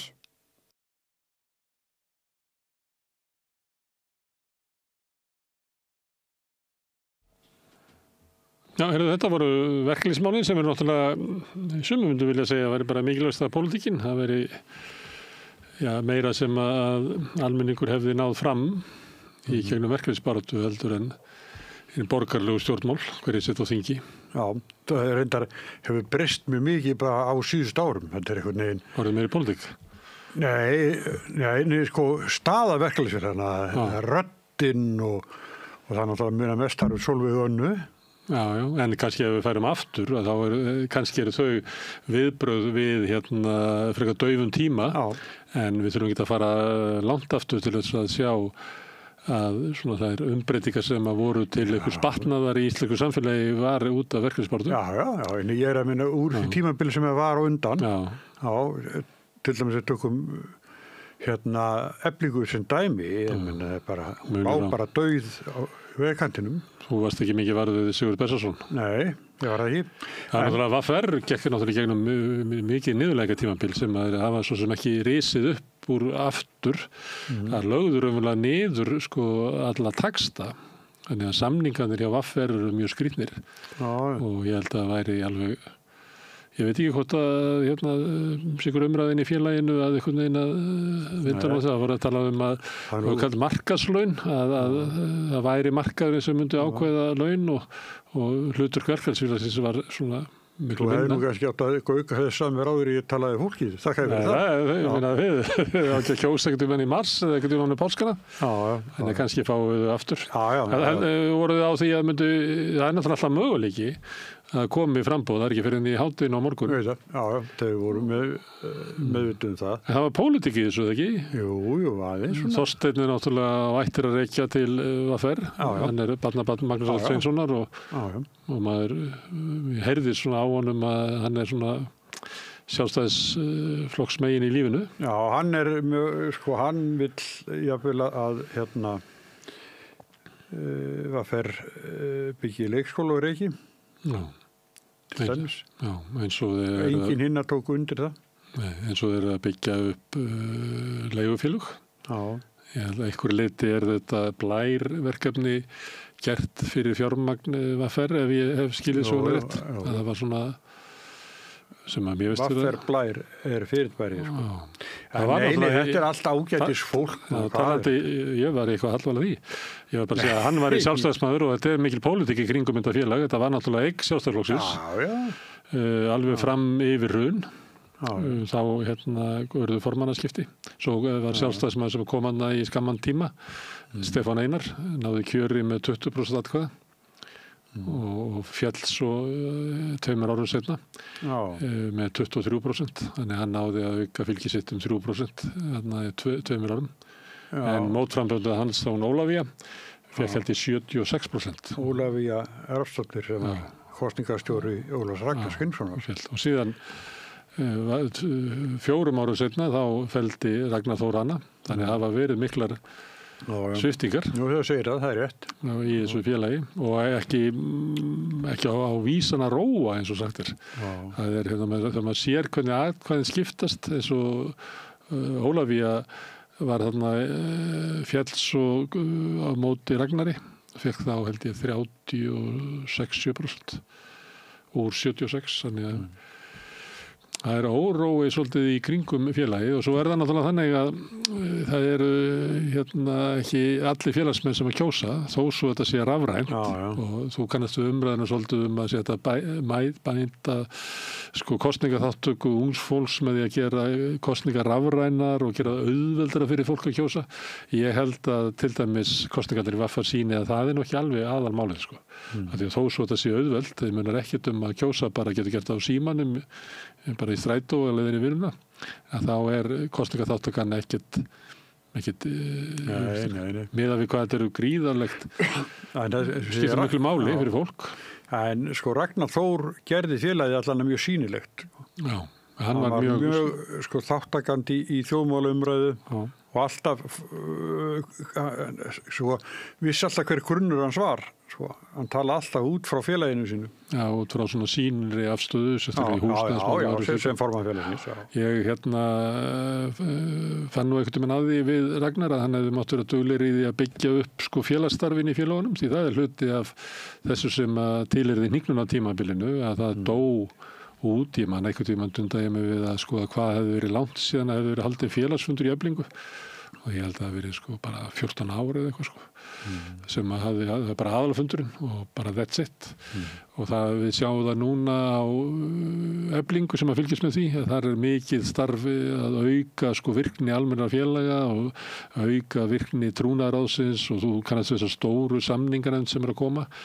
Þetta er náttúrulega hlut af því sem að ef þú ætlar endur næra verkefnishreyfinguna þá verður að gera eitthvað svona. Þannig að fólk upplifið að hafi áhrifin í sínu félagi og takið þátt í starfinu. Ég veit ekki hvort þið voru að ræða svoleiðis hluti. En er ekki halla að taka þetta bara því hún er kona? Nei, ég má ekki segja. Ég má ekki segja það, náttúrulega. Bara því hún er kona? Nei, ef ég tek bara út frá því að þá kannski 60% kvenna kjósa freka konu og hún er með 3 kalla á móti sér að þá þarf einhver þeirra að vera taka afgerandi forystu af þeim. Það er alveg sama hvar við værum ef við værum í kosningu stjórnmálaflokki eða einhvers staðar. Það er 1 kona og 3 kallar. Ég meina veðbankarnir veði á konuna. Það er ekki kosið aftur milli 2 efstu. Það er bara eitt kjör. En eins og Stefán Einar, hann var formaður hann upp með 20% af kannski 5%. Þannig hann kom hann inn með kannski bara fylgi 1% félagsmanna og var formaður í 2 ár. Nú er búið að breyta svo. Svo sem að vera kosið næst, það verður 4 ár. af því að það var alltaf kosið á hverju ári helmingina stjórninni og þar nefndum formanninn annarkvart ár. En nú held ég að þetta sé komið, allavega það var samtidig breyting og ég held að þessi kosning sé þannig að sá sem að vinnur núna páskana, hann verður formað VR í 4 ár. Okkur veitir ekkert að því sko, að þessi félög séu vel mönnuð. Nei, og líka við tökum þetta alvarlega að og það bara þannig, ég vísa bara í greiningar Stefáns Ólafssonar, mjög fín bók sem hann gaf út fyrir þar síðustu jól held ég. Baráttan brauðið eða eitthvað slíkt sem hún hét. Nei, baráttan bjarginnar. Þar dregur hann eiginlega fram að svona, það samfélagsbreytingar sem hafa verið gerðar á Íslandi sem að gagnast almenningi eins og þú veist bara veikindaréttur, atvinnuleysisbætur, sumarleyfi, helgafrí, bara alls konar svona réttindi sem bara nauðsynlega til þess að geta lifað sómasamlegu lífi sem launamaður. Að þetta meira og minna fengið í gegnum verkalýðsbaráttu. Öfugt við það sem í Skandinavíu, það sem að sko verkalýðshreyfingin hafði alltaf svo sterka þingflokka að þar náðust í gegn breytingar. En hér auðnaðist verkalýðshreyfingunni ekki að byggja upp sterka þingflokka. Og sömuleyti það sérstaða Sjálfstæðisflokksins að hann hafði alltaf mikið alþýðufylgi, öfugt við íhaldsflokkana á Norðurlöndunum og þar leiðandi ef þú horfa út frá svona sjónar hagsmunum svona bara venjulegs launafólks að þá það sko ættu við að eyða jafnt mikilli orku í að tala sko verkalýðspólitík eins og við erum að tala þetta landsmáli. Herri, en nú það samt þannig að áður við hittust aftur hérna í þessu ágæta myndir okkar þá verður búið að opinbera málaskrá Kristrúnar Frostadóttur og stefnuræðan og það á þriðjudaginn. Já, þetta sem sagt alltaf fara stað. Já. Loksins. Já, þú verður væntingar að það verði eitthvað strömmkvörf á þinginu eða hvað? Já, það verður eitthvað breytingar. Það verði það munar bara það eitt að Bjarni Benediktsson verður ekki þingsalnum. Já, svona upp á svona stemminguna. Okkur verður hann ekki, hann búin að segja sér það. Já, þannig að sko, hann leiðir ekki Sjálfstæðisflokkinn náttúrulega og bara það eitt sko mikil breyting.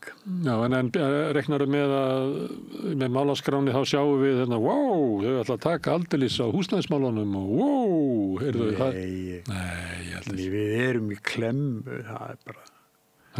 Við sko þjóðin í klemm, okkur vantar peninga til að gera svo mikið sko.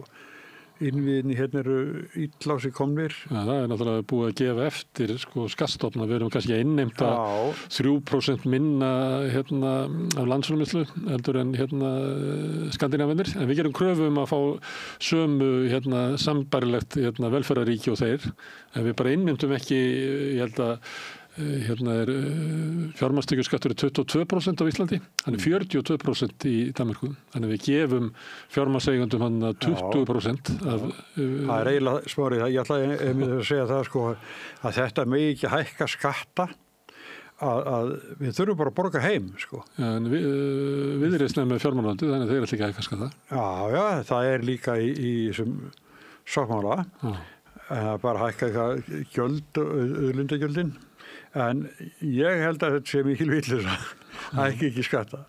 Nei, ég er tilbúin til að borga eitthvað herri skatta ef að til dæmis heilbrigðiskerfið kemst í eðlilegt ástand. Ég sem ef þú myndir spyrja almenning, verði til í að borga ívið herri skatta gegn því að hafa gott heilbrigðiskerfi, hvað heldur að verði 98%? Já, eitthvað bara algjörlega. Það bara kjósendur Sjálfstæðisflokksins. Það kannski 13% sem á móti. Það kemur stundu fram í svona könnunum að svona 13% af þjóðinni á móti velferðarkerfinu og móti svona... Það sama að tala á Davíð fekk í forsetakosningunum. Þetta sé sama fólkið það? Nei, ég held að það sé margir dánir sem að kusu hann sko. Ég held að það sé margir dánir sem að kusu hann. Já. En þetta var svolítið spennandi þegar Sjálfstæðisflokkur var að falla í könnunum hvort það færi niður fyrir þetta og nú tókst það. Í könnunum. svo reif hann sig upp aftur. Kannski vegna þess að ég held að svona þeir sem höfðu hugað í að kjósa miðflokkin, yfirgefa sjálfstæðisflokkinn og kjósa miðflokkin. Hættu við. Já, ég held að miðflokkurinn var ekki með gott mót svona síðustu 10 dagana fyrir kosningar. Ég held að dregi fram sko veikleika sína, frekar heldur styrkleika. Við samlaðir. En ég sko... Þingið að koma saman. Það fyrir okkur sem fylgjast með stjórnmálum, þá það bara loksins. Já, það er við vitum svona eitthvað hverju verða formenn í svona nefndum, en það er þessi svo Pavel Bartosek, hann verður í utanríkismálanefnd og það er mjög spennandi tímar. Það verður gaman að fá hann kannski í einhverju umræðu svipað við verðum að ræða krísuna í NATO og svo náttúrulega Evrópusambandi, tollastríð og eitthvað fleira. Þetta er náttúrulega miklu fleiri og svo náttúrulega stríð í Evrópu og Trump með hugmyndur að taka alla Palestínumenn af Gaza og flytja þá bara eitthvað burtu. Þannig það er spennandi, ég held að utanríkismál verði sko stærri hluti næstu missir og ár heldur en hefur verið. En þar eru svo sem ekki beint gerendur sko. Svona. Já, við verðum að skilgreina okkar eigin öryggishagsmuni. Já, í þessi stóru mynd sem þú varst að tala sko. Ég held að Gaza snúi bara hverjum einasta jarðarbúa og það er náttúrulega að vara óánægjan með ríkisstjórn. Þú voru fyrsta þjóð í Evrópu sem óánægjan með ríkisstjórn Katrínar og einhver leyti eina ástæðan fyrir hruni VG var að sú ríkisstjórn gat ekki svona endurspeglað vilja reyndar sem bara stór meiri hluti almennings. Ég veit að við höfum látað okkur rödd heyrast og það saman en við erum í samt lítil rödd. Við erum með okkur, við erum að nota hana bara þess að við höfum. Og það skiptir máli fyrir okkur. Ég er ekki að segja við hefum ekki látið þetta afskipta laust. Nei, og það líka skiptir máli. Við verðum ekki gerendur. Það er það sem ég er að segja. Jú, við erum bara fulli gerendur. Við erum með, þurfum að endurskoða öryggishagsmuni okkar og ef það er þannig að það sé erfitt fyrir smáþjóðir að lifa í veröld sem að stórveldin stjórna og stýra, þá eigum við náttúrulega að fara að labba bara á milli smáríkja sem eru náttúrulega miklu stærri en við, það er ég meina Holland er smáríki. Írland og Austurríki, svo við nefnum lönd sem eru ekki í NATO, það eru lönd út allan heim og þetta við bara labba á stað og reyna að búa til einhverja samstöðu. Við getum ekki bara látið að yfir okkur ganga að Bandaríkin taki Grænland og taki okkur svo og hvað, það er bara hluti af öryggishagsmunum okkar að búa til einhverja varnir fyrir þessum yfirgangi. Og sama með þetta tollastríð sem er framundan. Auðvitað við ekki að láta beygja okkur undir það sem að Bandaríkin vilji ekki að við fullnýtum samning okkar við Kína viðskiptafrelsi. Við höfum bara að flytja inn ódýra rafmagnsbíla frá Kína og við höfum bara að nýta það að geta átti viðskipti við alla í heiminum. Ég veit ekki. Nei, ég veit ekki. Sömuleyti... En það eru konur japanskir bílar, rafmagnsbílar til Íslands. Kínverskir. Kínverskir. Nei, kínverskir segja fyrirgið. Sagði ég japanskir. Japanskir, já. Já, þeir eru löngu konur. Það er þetta Maxus til dæmis. Það getur orðið sko meiri svona pólitík í pólitíkinni framöndan, með annars út af þessu. Ragnar Þór, hann verið formar fjárlaganefndar. Já. Það er mikil hlutverk. Já, mjög. Það er svo nefnd sem að hefur flest störfin, það er að vinna mest. Og ég man ekki meira, en ég finnst eins og Flokkur fólksins hafi sem sagt fengið fleiri nefndaformar heldur en hinir flokkarnir. Já. Þeir meinu ráðherra minna og hafi svona verið bætt upp í þessu. Þannig að Samfylkingin hefur ekki náð að bæta upp svona, mér fannst það sko, ef þú stillir svo saman að þá fekk Viðreisn miklu svona veiga meiri ráðuneyti, fá utanríkisráðuneytið, fjármálaráðuneytið, dómsmálaráðuneytið, alla atvinnuvegina. Þannig að Samfylkingin hefur ekki náð að bæta þetta upp með í nefndarformennsku. Nei, en þeir fá forseta þingsin sem að kannski skiptir ekki miklu máli kannski í pólitískum átökum sko. Forseti þingsins er náttúrulega á að vera að vinna fyrir alla þingheim. Reyndar hefur það ekki verið þannig sko. Forseti þingsins er eiginlega bara hluti af meiri hluta ofbeldinu, að þröng var í gegn vilja ríkisstjórnarinnar, gegn vilja minnihlutans, þannig hefur það verið. En kannski ættum við að tala um að þegar við byrja ný þing og að sömuleyti það er mikil endurnýjun í þinginu. Það er stjórnarskipti, engin af gömlu stjórnarflokkunum sitt í nýri ríkisstjórn, þannig það er svona umrótstími. Eitt af því sem við getum gert væri einmitt að bara labba niður þessar nefndi þingsins og heyra í fólki í utanríkismálum nefnd og náttúrulega ríkisfjármálin verða risamál, bæði eins og þú ert að nefna sambandi við skattheimtuna, hvort að við höfum að halda áfram að láta svona stóra hluti af því sem er innimmt af fjármagns- og fyrirtækjaeigendum í öðrum löndum, hvort við höfum að láta það liggja hjá þeim eða hvort við höfum að gera bara eins og næstu nágrannar okkar og innimmt að þeir sem eru með breiðustu bökin borgi inn í kerfið og það eru kannski ekki vitlaust að taka þingið kannski þannig nýtt þing. Já, ég endurtek það voru vonbrigði mín með þessa ríkisstjórn að skattamálin voru vonbrigði. Það er bara gjaldið við að hafa Viðreisn inn í ríkisstjórn og Viðreisn var náttúrulega með sterka samningsstöðu. Viðreisn hefði getað mynda ríkisstjórn með Sjálfstæðisflokki og Miðflokki. Það hefði nú verið vondur hrærigrautur. Það er bara, ég held að það hefði bara skipt gríðalegu máli í þessu samningum. Já, hann hafði þennan möguleika. Já, að Viðreisn hafði annan kost en Flokkur fólksins og Samfylkingin engan annan kost. Nei. Og þar lendi fekk Viðreisn bara, ég myndi segja bara helmingin af völdum ríkisstjórnarinnar. Það er bara fjármálaráðuneytið er ekkert smá ráðuneyti. Og núna utanríkisráðuneytið á þessu tímum sem við lifum, alla atvinnuvegina.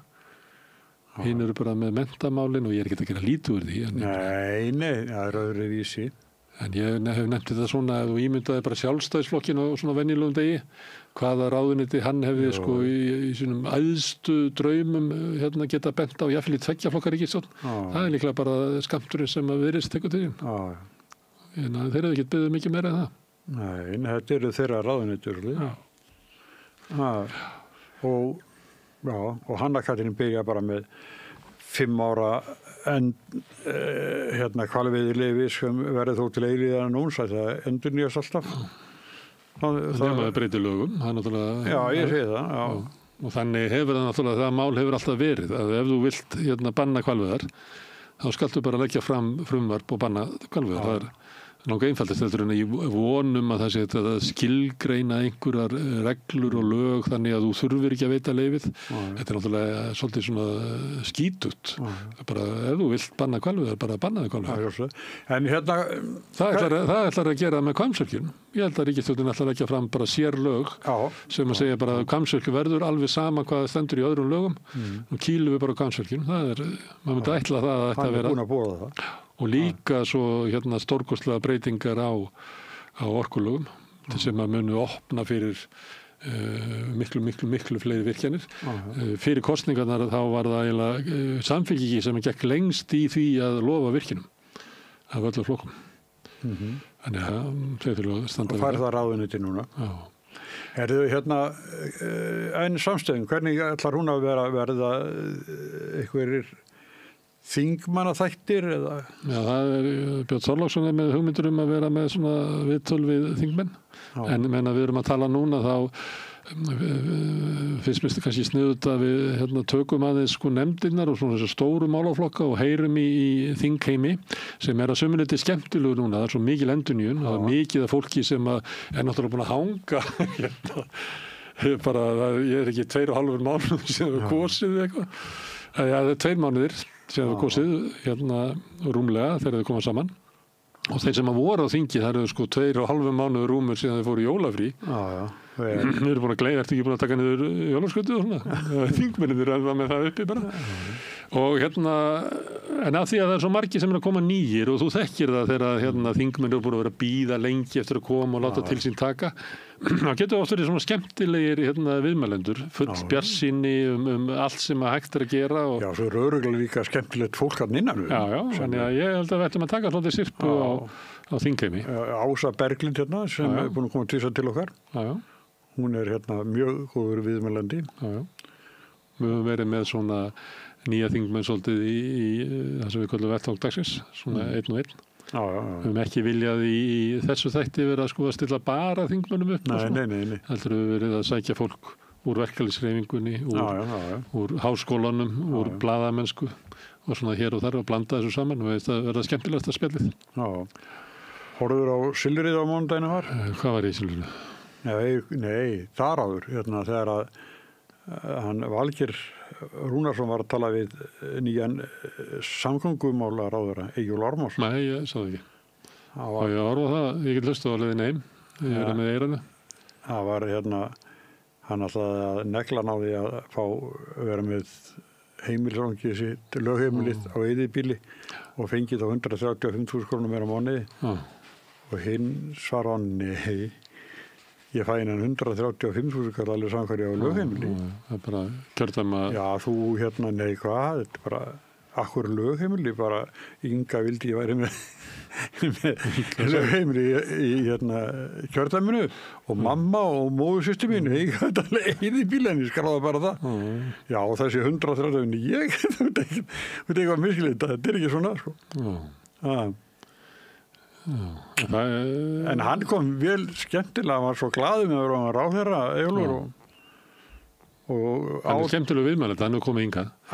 Hann er svolítið svona eins og hann vilji tala 2021 og svona með þetta skemmtilegir viðmæletur svona heyrir alveg, sko, heilin fer mjög hratt, kúlan fer mjög hratt hjá hann. Guðjón Ármann sem var skólastjóri í stýrimannsskólanum, hann er pappans. Við munum örugglega að setja sinnsipp á næstu viku hjá okkur við Rauðaborðið að það er þing að koma saman. Fylgjast með því, sko, bæði... Svo meira í vikunni, það er vaxtaákvörðunardagur. Já, það er rétt maður, það er stór vika fram undan. Einu svo kallaðir, hvað kallaðir þetta? Markaðsaðilar eða eitthvað, sem er alltaf bara einhverjum. Hagaðilar. Já, sem er bara hagdeildir bankana okkur bankana okkar að búast við 0,25% lækkun sem ég held að þetta sko raunvexti stýrivexti á Íslandi eru svo háir og bara er heimsögulegt bara hefur eiginlega aldrei gerst áður í sögunni að stýrivextir hafi verið svona háir. Og þessi stjórna þessu sofna rólegir á kvöldin. Þeim er alveg sama. Og meðan að fólk sko að... Skuldi ekki neitt, sko. Já, bara missa viti, sko. Ætli Ásgeir hafi ekkert verið spurður eða hvað hann skuldi mikið og hver er vaxtakostnaður hans? Ég heyrt það. Það er náttúrulega, það er bara stefna Seðlabankans að verja fjármagnseigendur með háum vöxtum og hafa háa vexti og svona vaxtakerfi á Íslandi sem að sogar peninga frá þeim sem að ekkert eða lítið eiga til þeirra sem að mikið eiga og þetta kalla þeir sko stöðuleika og alveg sama þótt að sko heimilisbókhald sko 20-30% þjóðarinnar sé bara logandi. Já, og það sé mikill óstöðuleiki og þetta verður að laga, það bara er þannig. En það mun ekki vera gert. Flokkur fólksins lagði til neyðarlög á Seðlabankann. Það er ekki í stjórnarsáttmálanum. Nei. Ég held að hvorki Kristrún Frostadóttir né Þorgerður Katrín muni segja neitt. Og ég man eftir því að því að við vorum með þessa verðbólgu og þessa háu vexti og bara ófremdar ástand í efnahagsmálum á Íslandi. Að þá tók maður eftir því að sko Samfylkingi var alltaf að skamma Bjarna sem hefði völdu einhvern veginn sem sinn aðal andstæðing. Og maður velti í stundu fyrir sér mannstu þegar Ingibjörg Sólrún stilti sér upp svona eða var stilt upp sem mótvægi við Davíð Oddsson. Svo fór Davíð Oddsson og þá myndaði hún ríkisstjórn með Geir Haarde eins og það hefði eitthvað breyst við það að bara kallinn færi.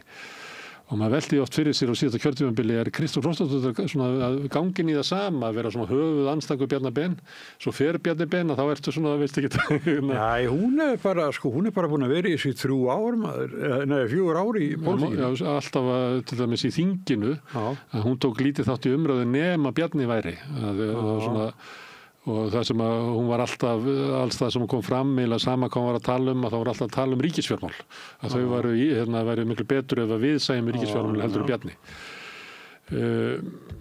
þannig að ég svona veit ekki með þau töluðu aldrei gagnrýndu aldrei vaxtastefnu Seðlabankans og litu svo á að það væri bara utan vettvangsstjórnmálana. En það er náttúrulega þannig að Seðlabankinn vinnur eftir lögum sem Alþingi situr og í þeim lögum segir að hann er bara að gæta verðstöðuleika sem að þýði það að ef að verðbólga fer þá bara hækkar að vextina. Það er ekki ákvæði eins og er í vaxtaákvörðunum margra aðra Seðlabanka að taka til atvinnustigs, að tala bara eitthvað svona jafnvægis þú veist auðvitað getur ekki haft vaxtastefnu eða Seðlabankinn ekki stefnu sem að kippir fótunum undan fjárhag hinna verstsettu í samfélaginu en bætir upp hag hinna bestsettu. Það er bara þetta er byggt á lögum, maður bara breyta þessu lögum. En það ég tók eftir samfélagin vildi aldrei andmæla Seðlabankann. Það var eiginlega bara Flokkur fólksins af þessu þremur sem að gera það. Ég bæði Viðreisn og samfélagin eru raunverulega með svona því andmæl aldrei eru bara sátt við penningastefnu Seðlabankans. Já, þú mann setta. Ég en svo er aftur vaxtadagur í mars. Þannig að þetta er svo þú að segja sem er alveg rosalega, það er þessi raunvextir sem er svona bili milli verðbólgu og vaxta. Sem er 4% sem að þýði það að þeir sem eru að taka húsnæðislán eru kannski að borga 6 eða 7% raunvexti. Þeir sem eru á yfirdrætti í bankanum eru kannski að borga 9 eða 10% raunvexti. Þetta er náttúrulega alveg gaggalagús. Já. Og alltaf rennur vandi nýður til þeirra sem minnst hafa. Það er bara að vera að soga peninga af þeim sem þú veist, eiga valla í sig á og þurfa að fleita sér áfram og skulda náttúrulega mikið. Það verður að taka pening af þeim til þess að venda það að það verði ekki eigna rýrnun hjá þeim sem eiga auðinn. Og þá segja menn, þetta er stóru hluti sama fólkið út af lífeyrissjóðnum, en það er ekki ákvörðin sem er verið að taka. Það er verið að venda þá fjármagnseigendur og Seðlabankinn bara vinnu fyrir þá. Og þannig er það náttúrulega út allan heim, Herðu, en er þetta ekki gott hjá okkur? Þetta er gott hjá okkur. Nú ætlum við að fara bara horfa úrslitaleikin á handboltamótinu. Já, er hann í kvöld eða? Nei, bara eftir. Heldur ekki með Króatíu? Jú, það er nú ögn Dan í okkur báðum, bróðir. Já. Og ég er svona... Það var nú fólk sem að flúði í Danmörku, þannig að... Já, en ég svona, Danir hafa svona... En þeir eru búin að vinna síðustu 3 keppnir. Það er kominu gott bara. Já. Ég nefni þetta með því að Dagur Sigurðsson kom svona þegar Ísland tapaði fyrir Króatíu. Þá kom svona anduð á honum og líka þessu sem að var að leiklesa. En síðan náttúrulega fremja þeirra afreg og vinna og ég held að núna sé Dagur að detti að verða þjóðhetja. Þannig að það er bara skemmtilegu viðsnúningur að allir bölvuðunum hann. Núna er hann okkar maður. Það gæti Íslendingu fengið gull hérna, viltu það ekki? Jú, já, hann hefur fengið því gull áður, Hann gerði Þjóðverja að... Silfri? Nei, Evrópumeistara. Já, sem er jafnvel erfiðar mót. Þannig að ef hann gerir svo Króata núna, það er alveg ótrúlegur árangur. Við hefum ótrúlega góða þjálfara en það er svo liðið okkar svona... Nei, liðið okkar er ágætt við bara, við hefum ekkert Króatía og Danmörk eru bara sterkar lið en við. Eini leikur sem Ísland tapaði var við Króatíu, sem er komin í úrslitin. En þá við unnum Egyptaland og Slóveníu sem að þetta er ekkert svona... Þetta er ekkert svona halið eitthvað. Nei. Og Króatía hafði meðast að áhugavert fyrir þann leik að raunverulega því að ímynd okkar er alltaf svo að við erum góðir í handbolta en svo höfum við þennan svona auka kraft Króatía mætti bara með hann en það Króatía hefur mætt með hann í handbolta, körfubolta og fótbolta. Það er málið sem að Gísli Þorkir fór til Dags og sagði að það er ekki að treysta alltaf einhverja íslenska geðveiki. Við verðum bara að vera betri en við erum og það er saman út að segja. Átkott sagði það. Já. En svo er það líka ég hugsa það af einhver afleiðingar í för með sér, hann hætti að velja í liði Nei, hann ekki stjórnaði ekki. Nei, en ég heyrði eitt af þessu sem er svo mikið ringl allt saman maður. Það var eitt sem var skemmtilegt í þessari stofu, það var svona einhver auka þáttur. Við þau skemmtilegir hérna sem að spjalla þar.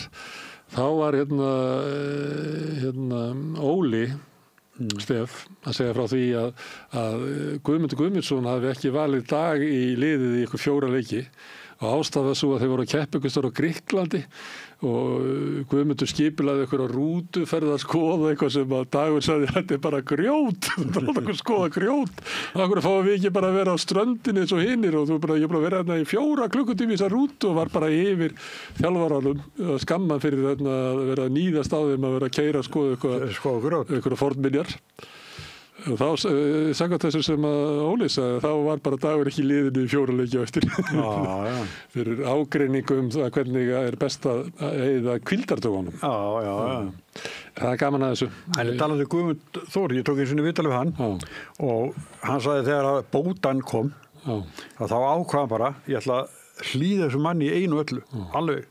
Og sagði ef hann hefði beðið mig að hlaupi gegnum hurð, ég hefði reynt. Þetta var í svona umræðu svona hörku og þeir eru gamlir sem að tala hana eða svona, miðaldra menn og eru svona svolítið að velta fyrir sig hvort að ungu menninir séu svona nógu mikið, hvort þessi kókaböfskynslóðin eins og var ykkur að tala og þá reyfiður upp eitt þegar núverandi þjálfari kom í fyrsta skipti í landsliðshópinn að þá fekk hann það verkefni að ganga frá boltapókunum sem er eitthvað svona sem nýlega fá. En hann gleymdi því, þannig að þeir komu að boltapókunum og það var Dagur og Óli Stef og Patrikur sem tóku boltapókan og fóru upp á herbyggið til hans og svo Óli held ég pókanum opnum, Dagur tók boltan á rétti Patrika sem að skaut fullri afli í drenginn sem að var undir sænginni að reyna að verja sig. Svona, þetta er stemmingin sem að var. Já, prúðið dríkir. Og þeir voru svona svolítið að veltaði fyrir sér. Kannski þyrfti eitthvað svona að vera með. Ég veit ekki. En er þetta ekki oft líka svona, þegar við erum að spila... Eineltiskultúr. Já, við erum að spila undanúrslitin ef ég mann það rétt á Ólympíuleikunum á móti Þjóðverjum, held ég, að þá var staðan okkar erfið. Og þá er Logi Geirsson settur inn á og hann var bara að skjóta og hann skaut okkur í úrslitin þar kom eitthvað sem getur gert eitthvað óvænt mikið. Já, svona brimvarinn fyrir því að upplifa sig svona minni máttar af því að þessi andstreymi og eitthvað svona, þannig að hann náttúrulega var þannig. Logi, hann bara stökk upp og skaut og skaut. Þeir skora sem svora. Já, það var ekkert hík og það er... En svo líka við erum á þeim aldrei líka við munum sem við höfum ekki núna þegar við höfðum til dæmis menni svo Kristján Arason, Sigga Sveins og Alfreð og alla og leira sem gáttu stokkið og skotið föstum skotum yfir verðinnar. Við erum ekki með neitt svoleiðis. Nei, við spilum ekki þannig. Nei, við höfum ekki menn svoleiðis. En svo þetta líka þegar Ómar var með og það er þessi miklu gegnubrót sem eru miklu meira núna en voru áður. Já. Bæði hann og Gísli Þorgeir eru miklu gegnumrót. Þetta var eitthvað svona einhverju hefur kallað þetta bara hnoð, þetta var mikil hnoð en það var ekki svona það er fáir sem eru svona sem að stökkva vel yfir hvað er þetta kallað, einhverju metrar 9 metrar eða eitthvað. En svo líka, Aron hann er náttúrulega góður en hann tekur flest skoti sem bara á gólfinu. Hann var góður í þessari keppni. Já, besta keppnin hans í langa tíma. Herðu, þú verður að horfa á handbolta. Ég fer eitthvað að gera eitthvað, kannski horfa á handbolta, veit ekki. Kannski horfa á áhorfendur á handbolta, við veitum ekkert það, þeim er bara að gera það sem við viljum, það sem er eftir helginni, það stutt eftir henni. Við þökkum gestunum okkar sem hingað komu og spjölluðu við okkur og ykkur fyrir að hlusta og breyta þessu samtali okkar í fjölmiðlum. Minni á, eins og ég geri ofta, að það voru þið sem að byggðu upp dreifikerfi samstöðuna bara með því að benda vinum og vandamönnum á efni sem að ykkur líkar og þið sjáuð og heyrið hér. Þið getur bent á að það má finna efni okkar á Facebook, á YouTube, á öllum hlaðarsveitum, bæði undir nafni Samstöðunar og einstakra þátta. Við erum í útvarpinu 89,1 á FM á stór höfuðborgarsvæðinu. Það má líka sækja þar útvarpsendingar á spilaran, spilari.is á netinu og svo spilari líka app sem má hlaða niður í síma og hlusta á Samstöðun og allar íslenskar útvarpsstöðvar, hvað sem í heiminum, það sem net. Svo erum við komin í sjónvarpið til þeirra sem er svo heppin að skipta við síman og fá sjónvarpið sitt þaðan. Þar eru nú með 5 á fjarstýringunni, kannski ég veit ekki, ég er kannski hættur að búast við því. Ætla önnur fjarskiptafyrirtæki að bjóða sínum viðskiptunum líka upp á efni frá Samstöðunni sem er 24 tíma sólarhring, 7 daga í vikunnan, allan ársins hring, samfélagsumræða í þessu þætti og rauðaborðinu og öðru þáttum Samstöðunnar. Það sem að drífu Samstöðun áfram er sá hluti áhorfenda og áheyrenda sem hafa gerst áskrifendur. Þú getur slegist í þann hóp með því að fara inn á samstöðun.is, það er hnappur sem ástendur áskrift, það getur skráðið fyrir 2.500 krónum sem að mér er satt að sé hlægilegt verð fyrir það efni sem við bjóðum upp á. En þú mátt borga meira ef þú vilt og því sem að kjósi getur láta áskriftina reyna sér félagsgjöldin í alþýðufélagi og það er alþýðufélagi sem á og rekur Samstöðuna. Þetta er almanna miðill í eigu áhorfenda og áheyrenda. En þetta er orðið gott í bili, njótið þess sem eftir er helginni, svo sjáumst við aftur hérna við Rauðaborðið klukkan 8 á morgun.